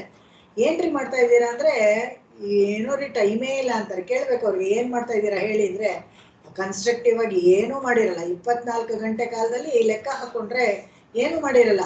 ಆ ಸಮಯ ಕೊಡೋದು ಯಾರು? ಭಗವಂತ ನಮಗೆ ಕೊಡ್ತಾನೆ. ಅವನ ಇಚ್ಛೆ ಮಾಡದೆ ಹೋದ್ರೆ ಆ ಸಮಯವನ್ನು ನಮಗೆ ಸಿಗೋದಿಲ್ಲ. ಭಗವಂತನ ಕೃಪೆ ಇಲ್ಲದೆ ಹೋದ್ರೆ ನಮ್ಗೆ ಸಮಯ ಸಿಗ್ಬಾರ್ದು ಅಂದ್ರೆ ಇನ್ಯಾವುದೋ ಒಂದು ಕೆಟ್ಟ ಇದರಲ್ಲಿ ಹೋಗ್ಬಿಡತ್ತೆ. ಹಾಗೇನೆ ನಮ್ಗೆ ಸಮಯನೇ ಸಿಗೋದಿಲ್ಲ. ನಮ್ಗೆ ಟೈಮ್ ಇಲ್ಲ ಅಂತ ನಾವು ಯಾವಾಗ ಹೇಳ್ಕೊಳ್ಕೊಳ್ತೀವಿ, ಟೈಮ್ ಇಲ್ಲದೆ ಇರೋ ತರನೇ ಆಗೋಗುತ್ತೆ. ಟೈಮ್ ಇದೆ ಭಗವಂತನಿಗೆ ಅಂತ ನಾವು ಒದಗಿಸಿಟ್ರೆ ಎಲ್ಲದಕ್ಕೂ ಟೈಮ್ ಇರುತ್ತೆ. ಇದು ಬೇಕಾದ್ರೆ ನಾವು ಪ್ರಯತ್ನ ಪಟ್ಟು ನೋಡ್ಬೋದು. You can experiment with yourself. ಹಾಗೆ ಆಗುತ್ತೆ. ಆಗೋದಿಲ್ಲ ಅಂದ್ರೆ ಆಗೋದಿಲ್ಲ, ಆಗತ್ತೆ ಅಂದ್ರೆ ಆಗತ್ತೆ ಅಷ್ಟೇನೆ. ಯಾಕೆಂದ್ರೆ ಭಗವಂತ ಸೃಷ್ಟಿನಲ್ಲೇ ಎಲ್ಲರಿಗೂ ಇದನ್ನ ಆಬ್ಸ್ಟ್ರಾಕ್ಟ್ ಥಿಂಗ್ ಯಾವುದು ಅಂದ್ರೆ ಹಸಿವು, ನಿದ್ರೆ, ಮೈಥುನ ಮತ್ತೆ ಸಮಯ, ಇವೆಲ್ಲಾನು ಯಾರಿಗೂ ತಾರತಮ್ಯ ಇಲ್ಲ. ಒಂದು ಸಣ್ಣ ಕೀಟದಿಂದ ಹಿಡಿದು ದೇವತೆಗಳಿವರೆಗೂ ಎಲ್ಲರಿಗೂ ಸೇಮ್ ಅದೇ ತರ ಕೊಟ್ಟಿದ್ದಾನೆ. ಕಾಲಾವಕಾಶ, ಸಂತೋಷ ಅಂತ ಒಂದು ಉಂಟಾದ್ರೆ ಎಲ್ಲರಿಗೂ ಒಂದೇ. ಹಸಿವೆ ಅಂತ ಆದಾಗ, ತಿಂದಾಗ ತೃಪ್ತಿ ಆಗತ್ತಲ್ಲ, ಅದು ಎಲ್ಲರಿಗೂ ಒಂದೇ. ನಿದ್ದೆ ಮಾಡಿದಾಗ ಒಂದು ತೃಪ್ತಿ ಬರುತ್ತಲ್ಲ, ಅದು ಎಲ್ಲರಿಗೂ ಒಂದೇ. ಮನುಷ್ಯರಿಗೆ, ಪ್ರಾಣಿಗಳಿಗೆ, ಎಲ್ಲರಿಗೂ ಒಂದೇ. ಅದು ಎಷ್ಟು ಒಂದು ಚೂರು ತಾರತಮ್ಯ ಇಲ್ಲದೆ ಎಲ್ಲವನ್ನ ಕೊಟ್ಟಿದ್ದಾನೆ. ಇದನ್ನೇ ಕಾರಣಗಳಂತ ಹಿಂದೆ ಹಾಡಲ್ಲಿ ಹೇಳಿದ್ರಲ್ಲ, ಉಳ್ಳುಳದೆ ಅಂದ್ರೆ ಬುದ್ಧಿ, ಮನಸ್ಸು ಕೊಟ್ಟಿದ್ದಾನೆ. ಕೊಟ್ಟಿದ್ದಾನೆ ಯೋಚನೆ ಮಾಡಕ್ಕೆ, ಯಾವ್ದು ಒಳ್ಳೇದು ಯಾವ್ದು ಕೆಟ್ಟದು ಅಂತ ಗುರ್ತಿಸ್ಕೊಳ್ಳೋಕೆ ಚೆನ್ನಾಗಿ ಕೊಟ್ಟಿದ್ದಾನೆ. ಆದ್ರೆ ಇದು ಒಳ್ಳೇದು ಅಂತಾನು ಗೊತ್ತು, ಇದು ಕೆಟ್ಟದು ಅಂತಾನು ಗೊತ್ತು, ಆದ್ರೂ ಕೆಟ್ಟದೇ ಮಾಡ್ತಾರೆ ಜನಗಳು. ಒಳ್ಳೆ ಕೆಲಸವನ್ನ ಮಾಡ್ಬೇಕು ಅಂತ ಬುದ್ಧಿ ಹೇಳತ್ತೆ, ಬೇಡ ಇದು ಮಾಡ್ಬೇಡ, ಇದು ತಪ್ಪು ಅಂತ ಹೇಳಿದಾಗ ಕೂಡ ಮನಸ್ಸು ಪರವಾಗಿಲ್ಲ, ಇದೊಂದ್ಸತಿ ಮಾಡಿದ್ರೆ ಏನಾಗತ್ತೆ ಅಂತ ಹೇಳ್ಬಿಟ್ಟು ಆ ಮನಸ್ಸಿದೆಯಲ್ಲ, ಅದು ಅದಕ್ಕಿಂತ ದೊಡ್ಡದು, ಅದು ನಿರ್ಣಯ ಮಾಡುತ್ತೆ. ಮನಸ್ಸು ಬರಲ್ಲ. ಬೇಕಾದಷ್ಟು ದುಡ್ಡಿರುತ್ತೆ, ಧಾರಾಳವಾಗಿ ದಾನ ಮಾಡಕ್ಕೆ ಮನಸ್ಸು ಬರೋದಿಲ್ಲ. ಇನ್ನೆಲ್ಲ ಹೋಗ್ಬಿಡುತ್ತೆ ಅದು. ನೀವು ದಾನ ಮಾಡದೆ ಹೋದ್ರೆ ಕೂಡ ಭಗವಂತನಿಗೆ ಗೊತ್ತು ಹೇಗೆ ಅದನ್ನ ಕಿತ್ಕೊಳ್ಬೇಕು ಅಂತ. ಇಷ್ಟೆಲ್ಲ ಐಶ್ವರ್ಯ ಕೊಟ್ಟೆ ಆದ್ರೂ ಜಿಪುಣರಾಗೆ ಇದ್ರಿ ಅಂತ ಹೇಳಿದ್ರೆ ಮುಂದಿನ ಜನ್ಮದಲ್ಲಿ ದರಿದ್ರನಾಗಿ ಹುಟ್ಟಿಸ್ತಾನೆ ಅಷ್ಟೇನೆ. ಇದ್ದಾಗ ಎಲ್ಲವನ್ನ ಮಾಡ್ಬೇಕು, ಅದನ್ನ ಹೇಳ್ತಾರೆ. ಉಳದೆ ನೀರಿನ ತಟಾಕಗಳನ್ನ ಏರ್ಪಡಿಸ್ಕೊಂಡು ಅದರಲ್ಲೆಲ್ಲ ಸಮೃದ್ಧಿಯಾಗಿ ಹೂಗಳನ್ನ ಬಿಡೋ ತರ ತನ್ನಂತಾನೆ, ಯಾರು ಅಲ್ಲಿ ಏನು ತೋಟಗಾರಿಕೆ ಮಾಡ್ಬೇಕಾಗಿಲ್ಲ, ದುಡ್ಡು ಕೊಟ್ಟು ತಗೊಳ್ಬೇಕಾಗಿಲ್ಲ. ಅಲ್ಲಿ ನೀರ್ ತಟಾಕಗಳಲ್ಲಿ ಹಾಗೆ ಕಮಲದ ಹೂಗಳನ್ನ ತನ್ನಂತಾನೆ ನ್ಯಾಚುರಲ್ ಆಗೇ ಬಿಡತ್ತೆ. ಅಲ್ಲೆಲ್ಲ ಭಗವಂತನಿಗೆ ಇದೆ. ಅವುಗಳಲ್ಲಿ ಯಾವುದೋ ಒಂದು ತಗೊಳ್ಬೋದು. ಹಾಗೆ ಕೂಡದೆ ಅದ ಹೇಳ್ಬಿಟ್ಟು ಇಲ್ಲಿ ಹೇಳ್ತಾರೆ, ಈ ಚಿಹ್ನೆಗಳಿದೆಯಲ್ಲ ಭಗವಂತನ ಇದು ಏತಂಪೊಳದು, ವಾಮನ್ ತಿರುಮರವು ತಾಳ್ಮರವು. ಈ ತ್ರಿವಿಕ್ರಮ ಅವತಾರದಲ್ಲಿ ಅಳತೆ ಕಾಲು ನೀಟ್ಕೊಂಡು ಫುಲ್ ಲೋಕವನ್ನು ಅಳದ್ನಲ್ಲ, ಅವಾಗ ಪಾದಗಳಲ್ಲಿ ಗುರುತುಗಳನ್ನ ನೋಡಿದ್ನಂತೆ. ಯಾರು? ಚತುರ್ಮುಖ ಬ್ರಹ್ಮ. ಏನೇನ್ ನೋಡುದ ಅಂತ ಹೇಳಿದ್ರೆ, ಈ ಶಂಖ ಚಕ್ರ ಗದೆ ಕಲ್ಪಕ ರಥಾಂಗ ಶಂಖ ಚಕ್ರ ಗದಾ ರಥಾಂಗ ಕಲ್ಪಕ ಅಂತ ಸ್ತೋತ್ರರತ್ನದಲ್ಲೂ ಹೇಳ್ತಾರೆ. ಕದಾ ಕದಾ ಪುನಃಶಂಕರ ರಥಾಂಗ ಕಲ್ಪಕ. ಯಾವಾಗ ನಿನ್ನ ಕಾಲಲ್ಲಿರೋ ಆ ಚಿಹ್ನೆಗಳನ್ನು ನಾನು ನೋಡೋದು ಅಂತ ಸ್ತೋತ್ರರತ್ನದಲ್ಲಿ ಆಳವಂದರ್ ಕೂಡ ಹಾಡ್ತಾರೆ. ಆ ತರ ಆ ಕಾಲಗಳಲ್ಲಿರೋ ಅದನ್ನೆಲ್ಲ ಆ ಚಿಹ್ನೆಗಳನ್ನೆಲ್ಲ ನೋಡ್ಕೊಂಡು ಪುಷ್ಪ ಹೇರಳವಾಗಿ ಬಿಟ್ಟಿರೋ ಪುಷ್ಪವನ್ನ ಕೈಯಿಂದ, ನನ್ನ ಕೈಯಿಂದ ನಿನಗೆ ಕೊಡಬಾರ್ದ, ನಮಸ್ಕಾರ ಮಾಡ್ಬೋದು. ತುಂಪೊಳುದುನದೆ. ಅದಕ್ಕೆ ಅಂತ ನಾವು ಒದಗಿಸಿಟ್ಟು ಒಂದು ಸಮಯ ಇರುತ್ತಲ್ಲ, ಆ ಸಮಯ ಕೂಡ ನೀನ್ ಏರ್ಪಡಿಸ್ಕೊಟ್ಟಿದ್ದೇನೆ. ವೈಕುಂಠದಲ್ಲಿ ಕಾಲಕ್ಕೆ ಏನು ಪರಿವೇನೇ ಇಲ್ಲ ಅಂತ ಹೇಳ್ತಾರೆ. ಅಂದ್ರೆ ಇಲ್ಲಾದ್ರೆ ಇವಾಗ ಋತು, ಸಂವತ್ಸರ, ಯುಗ ಅಂತೆಲ್ಲ ನಾವು ಇಲ್ಲೆಲ್ಲ ಹೇಳ್ತೀವಲ್ಲ, ಆ ಥರ ವೈಕುಂಠದಲ್ಲಿ ಆ ಕಾಲದ ಪರಿವೇನೇ ಇಲ್ಲ. ಯಾಕಂದ್ರೆ ಸೂರ್ಯ ಬರೋದು, ಸೂರ್ಯ ಮುಳುಗೋದು, ದಿಕ್ಕು ಬದಲಾಯಿಸೋದು, ಋತುಗಳೆಲ್ಲ ದಿಕ್ಕು ಬದಲಾಯಿಸಿದಾಗ ಋತುಗಳು ಏರ್ಪಡುತ್ತೆ. ಆ ಥರ ಎಲ್ಲ ಯಾವುದೂ ಇಲ್ಲ. ಕಾಲಕ್ಕೆ ಏನು ಕೆಲಸನೇ ಇಲ್ಲ ಅಲ್ಲಿ ವೈಕುಂಠಲ್ಲಿ. ನಾನ್ ಸ್ಟಾಪ್ ಒಂದೇ ಥರ ಇರುತ್ತೆ ಅಷ್ಟೇನೆ. ಎಲ್ಲ ಸ್ಟ್ಯಾಟಿಕ್, ಅಲ್ಲಿ ಎಲ್ಲ ಸ್ಟ್ಯಾಟಿಕ್ ಆಗಿರುತ್ತೆ. ಆದ್ರೆ ಇಲ್ಲಿ ಕಾಲವನ್ನ ಏರ್ಪಡಿಸ್ಕೊಳ್ತಾನೆ. ಯಾಕೆ ಅಂತ ಹೇಳಿದ್ರೆ, ಹಸಿವನ್ನ ನೀಗಿಸ್ಕೊಳ್ಳೋಕೆ ಒಂದು ಸಮಯ, ಅದಕ್ಕೊಂದು ಸ್ವಲ್ಪ ಸಮಯ ಬೇಕು. ಆ ಹಸಿವನ್ನ ನೀಗಿಸ್ಕೊಳ್ಳೋಕೆ ಆಹಾರವನ್ನ ದುಡಿಬೇಕು, ಅದಕ್ಕೊಂದಷ್ಟು ಸಮಯ. 24 ಗಂಟೆನಲ್ಲಿ ಇವು ಎಲ್ಲ ಪಂಚಕಾಲ ಪ್ರಕಾಶಿಕೆಯಲ್ಲಿ ವೇದಾಂತ ದೇಶಕರು ತುಂಬಾ ಚೆನ್ನಾಗಿ ತೋರಿಸ್ಕೊಡ್ತಾರೆ. ಹೇಗೆ ಅಂದ್ರೆ ಉಪಾದಾನ, ಇದರಲ್ಲಿ ಇಜ್ಜೆ, ಸ್ವಾಧ್ಯಾಯ, ಇವೆಲ್ಲಾನು ಒಂದೊಂದು ಕಾಲದಲ್ಲಿ ಒಂದೊಂದು ಕೆಲಸ ಮಾಡ್ಬೇಕಲ್ಲ. ಒಂದು ದಿವಸವನ್ನ 5 ಡಿವೈಡ್ ಮಾಡಿದಾಗ ಅದೇ ಆಯಾ ಕಾಲದಲ್ಲಿ ಅದೆಲ್ಲ ಮಾಡ್ಬೋದು. ಅಂದ್ರೆ ಅಷ್ಟೊಂದು ಸಮಯ ಇರುತ್ತೆ. ಯೋಗ ಮತ್ತೆ ಸ್ವಾಧ್ಯಾಯಕ್ಕೂ ಸಮಯ ಇರುತ್ತೆ. ಇದೆಲ್ಲ ಮಾಡಿ ನೀವು ಹೇಗೆ ಉಪಾದಾನ ಮಾಡಿ, ಇಚ್ಛೆ ಮಾಡಿ, ಭಗವಂತನ ಆರಾಧನೆ ಮಾಡಿ, ಎಲ್ಲ ಮಾಡಿ, ಇನ್ನು ಕೊನೆಯಲ್ಲಿ ಬ್ರಹ್ಮಯಜ್ಞ ಮಾಡೋಕ್ಕೂ ಒಂದು ಸ್ವಾಧ್ಯಾಯ ಮಾಡೋಕ್ಕೂ ಸಮಯ ಇರುತ್ತೆ, ಯೋಗ ಮಾಡೋಕ್ಕೂ ಸಮಯ ಇರುತ್ತೆ. ಅಷ್ಟು ಸಮಯ ಉಳಿದಿರುತ್ತೆ. ಸೊ ಹಾಗೆ ಆ ಸಮಯವನ್ನು ಭಗವಂತನೇ ಕೊಟ್ಟಿರ್ತಾನೆ. ಅವಾಗ ಏನ್ ಮಾಡ್ಬೇಕು ಅಂದ್ರೆ, ಆ ಭಗವಂತನನ್ನ ಕಾಲಲ್ಲಿ ಇರುವಂತ ಮಚ್ಚೆಗಳಿದೆಯಲ್ಲ, ಆ ಗುರುತುಗಳೆಲ್ಲ ಶಂಖ ಚಕ್ರ ಗದೆ ಕಮಲ ಇವೆಲ್ಲನು ಈ ಶ್ರೀಪಾದದ ಲಾಂಛನಗಳನ್ನ ಶನಿಯರೇ ತಲೆ ಮೇಲೆ ಇಟ್ಕೋಬೇಕಂತ. ಅದನ್ನ ಅದಕ್ಕೆ ಒಂದು ತಲೆನೂ ಕೊಟ್ಟಿದ್ದಾನೆ ಭಗವಂತ ನಮಗೆ. ತಲೆ ಮಸ್ತಕ ತಿರುಡೆ ಕೈ ಕೂಪಿ ಅಂತ ಪೆರಿಯಾಳ್ವರು ಹಾಡ್ತಾರಲ್ಲ, ಮಸ್ತಕ ಇದ್ರೆ ತಾನೆ ಕೈ ಕೂಪದ. ಮಸ್ತಕ ಕೊಟ್ಟಿದ್ದಾನೆ ಭಗವಂತ, ಕೈ ಕೊಟ್ಟಿದ್ದಾನೆ. ನಮಸ್ಕಾರ ಮಾಡಿ ಶವ್ವೆ ನೇರವಾಗಿ ನಾವು ಅದನ್ನೇ ಮಾಡ್ಬೋದು ಅಂತ ಅರಿಯುದು ಅಂತ ಹೇಳಿದಾಗ, ಈ ತರ ಮಾಡಿದವ್ರಿಗೆ ಯಾರು ನರಕಕ್ಕೆ ಹೋಗೋದು ಖಂಡಿತವಾಗ್ಲೂ ಸಾಧ್ಯವೇ ಇಲ್ಲ. ಇಷ್ಟೆಲ್ಲ ಸುಲಭವಾಗಿದೆ. ಯಾಗಿದೆ ಇದರಲ್ಲಿ ಈ ಒಂದು ಇನ್ನೊಂದು ವಿಚಾರ ಹೇಳ್ತಾರೆ. ಹೇಗೆ ಅಂತ ಹೇಳಿದ್ರೆ, ಇಲ್ಲಿ ನರಕಕ್ಕೆ ಹೋಗೋದು ಸಂಸಾರದಲ್ಲಿ ಸುಲಭನ ಅಂದ್ರೆ ಖಂಡಿತ ಸುಲಭ ಅಲ್ಲ. ಯಾಕೆ ಅಂತ ಹೇಳಿದ್ರೆ, ನಿಮ್ ಕರ್ಣಕಣಿಗನ ಇದೆ, ಸಮಯ ಇದೆ, ಭಗವಂತನ ನಾಮ ಇದೆ, ಹೇಳಕ್ಕೆ ಟೈಮು ಇದೆ, ಎಲ್ಲಾನು ಇದ್ದಾಗ ಇದೆಲ್ಲ ಮಾಡಿದಾಗ ನರಕಕ್ಕೆ ಹೋಗ್ತೀವಿ. ನಾವು ಹೋಗೋದೇ ಇಲ್ಲ ಅಂತ. ನೇರವಾಗಿ ನರಕಕ್ಕೆ ಹೋಗೋದು ಏನೋ ಅಷ್ಟು ಸುಲಭ ಅಲ್ಲ, ಖಂಡಿತವಾಗ್ಲೂ ಹೋಗೋದಿಲ್ಲ ಅಂತ ಹೇಳ್ತಾರೆ. ಯಾಕಂತ ಹೇಳಿದ್ರೆ, ಇಲ್ಲಿ ವಿಷ್ಣು ತತ್ವದಲ್ಲಿ ಒಂದು ವಿಚಾರ ಹೇಳ್ತಾರೆ. ಪೂರ್ಣಮೇವ ಕೃತ ಬೃಹತ್ ಹಸ್ತಪಾದಾದಿ ಸಂಯುಕ್ತ ವಿಚಿತ್ರ ದೇಹ ಸಂಪತ್ತಿ ಈಶ್ವರಾಯ ನಿವೇದಿತು. ಭಗವಂತ ಮುಂಚೆನೆ ಏರ್ಪಾಡು ಮಾಡಿರ್ತಾನಂತೆ. ಯಾವಾಗ್ಲೂ ಇದ್ದಾನೆ. ನಮ್ಮನ್ನ ಸೃಷ್ಟಿ ಮಾಡೋವಾಗ್ಲೇ ಮುಂಚೆನೆ ಏರ್ಪಾಡು ಮಾಡಿರ್ತಾನೆ. ಹೇಗೆ ಅಂದ್ರೆ, ಅದನ್ನೇ ಮಟ್ಟ ಸಮಯಗಳು ಅಂತ ಹೇಳೋದು. ನಾವು ಮನುಷ್ಯರಾಗಿ ಭೂಮಿನಲ್ಲಿ ಹುಟ್ಟಿದ್ರೆ ನಮಗೆ ಕೈ ಕಾಲು ಕಣ್ಣು ಮೂಗು ಕಿವಿ ಎಲ್ಲವನ್ನ ಕೊಟ್ಟು, ಎಲ್ಲಿ ಒಂದು ವಸ್ತು ಇದೆ ಅಂತ ಹುಡ್ಕೊಂಡು ಹೋಗೋಕೆ ಕಾಲು ಕೊಡ್ತಾನೆ, ವಾಸನೆ ನೋಡೋಕ್ಕೆ ಮೂಗು ಕೊಡ್ತಾನೆ, ಆ ಹೂವಿರೋದನ್ನ ಕಣ್ಣಲ್ಲಿ ನೋಡ್ಬೋದು ನಾವು. ಇದನ್ನೆಲ್ಲ ಕಿತ್ಕೊಂಡು ಭಗವಂತನಿಗೆ ಸಮರ್ಪಿಸಕ್ಕೆ ವಿಚಿತ್ರ ದೇಹ ಸಂಪತ್ತಿ, ಇದು ಧರ್ಮಭೂತ ಜ್ಞಾನ ಅಂತ ಹೇಳ್ತಾರೆ. ಇದನ್ನ ಧರ್ಮಭೂತ ಜ್ಞಾನವನ್ನ ಎಲ್ಲ ಒಂದು ಸಣ್ಣ ಪ್ರಾಣಿಗೂ ಕೊಡ್ತಾನೆ. ಎಷ್ಟು ಮೊನ್ನೆ ಯಾವುದೋ ಒಂದು ವಾಟ್ಸಪ್ ಅಲ್ಲಿ ನೋಡ್ತಾ ಇದ್ದೆ, ಒಂದು ಕೋಳಿ, ಒಂದು ಸಣ್ಣ ಕೀಟ, ಅದು ಎಲೆ ಸುರುಟಮ್, ಇದು ಅದಕ್ಕೆ ಹೆಸರು ಎಲೆ ಸುರುಟಮ್ ಕೀಟ ಅಂತಾನೆ ಹೆಸರು ಅದಕ್ಕೆ. ಅದು ಒಳ್ಳೆ ಬೀಡಿ ಕಟ್ತಾರಲ್ಲ, ಆ ತರ ಕಟ್ಬಿಟ್ಟು ಅದನ್ನ ತೆಗೆದ್ರೆ ಏನಪ್ಪಾ ಅಂದ್ರೆ ಒಂದೇ ಒಂದು ಸಣ್ಣ ಮೊಟ್ಟೆ ಅದ್ರಲ್ಲಿ ಅಷ್ಟೇನೆ.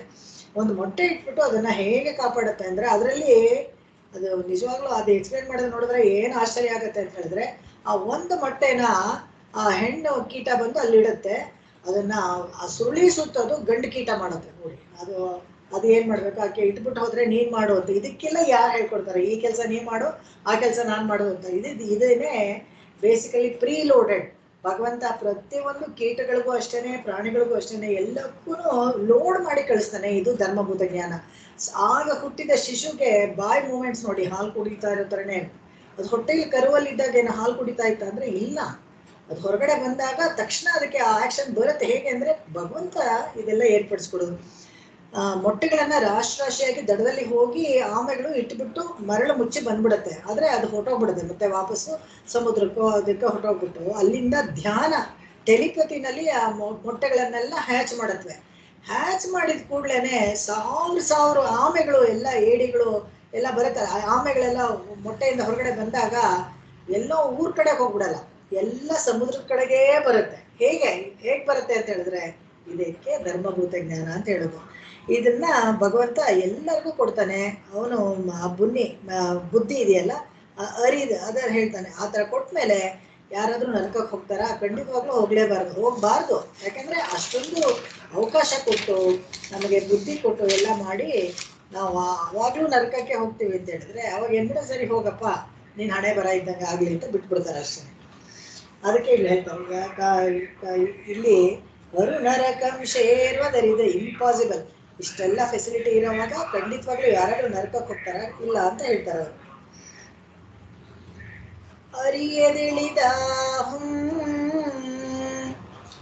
அறியதெளிதாகும் ஆத்தலால் மாத்தி ஆற்றலால் மாற்றி பெருக முயல்வாரை பெற்றால்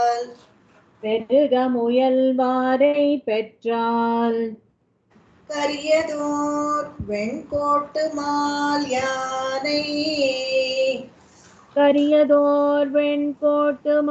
யானை வென்றி முடித்ததன்றே தன் கோட்டு மாமலராள் தாழ்ந்து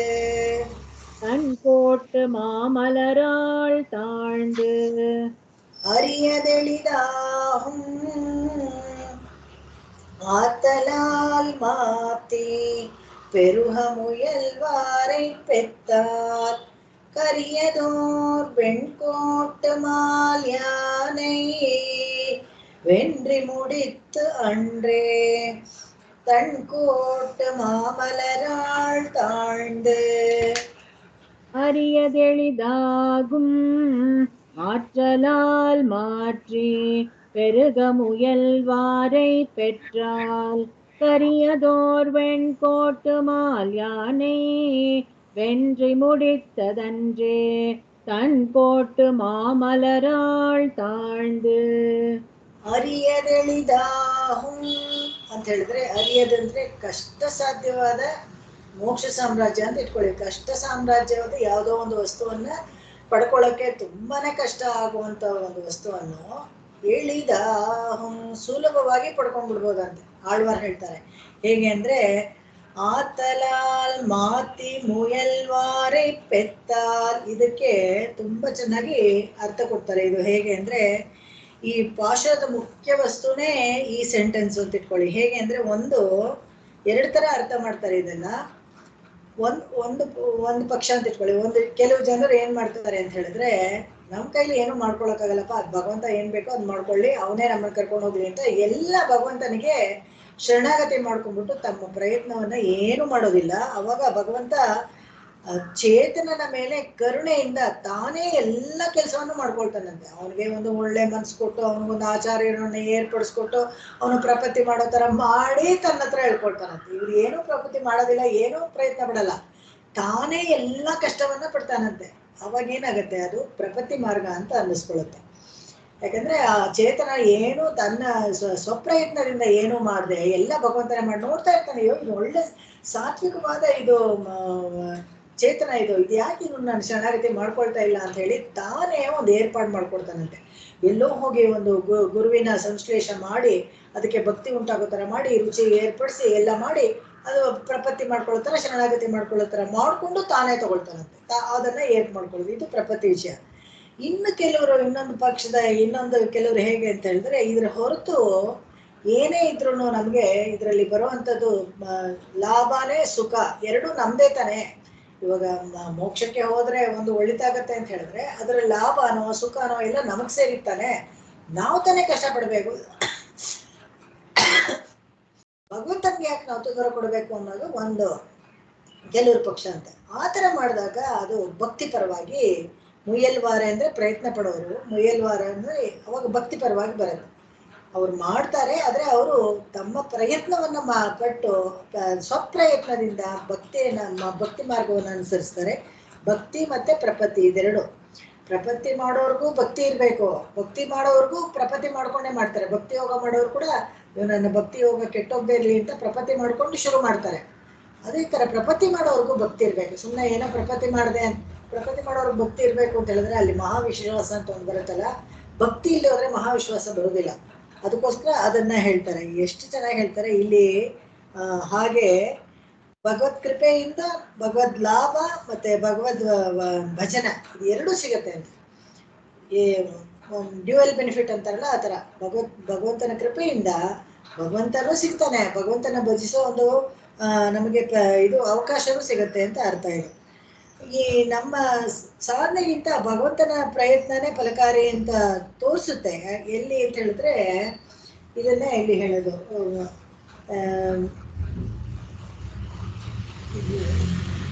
ಹಾಡಲ್ಲಿ ಕರಿಯದೋರ್ ಪೆಣ್ಕೂಟ ಮಾಲ್ಯಾನೆ, ಕರಿಯದೋರ್ ಅಂದ್ರೆ ಚೆನ್ನಾಗಿ ಬಲಿಷ್ಠವಾಗಿ ಸುಂದರವಾಗಿದ್ದ ಆನೆ ಕಪ್ಪಗಿತ್ತಂತೆ ಚೆನ್ನಾಗಿ. ಅದು ವೆಣ್ಕೋಟ್, ಅದಕ್ಕೆ ಬಿಳಿ ದಂತಗಳು ಬೇರೆ ಇತ್ತಂತೆ.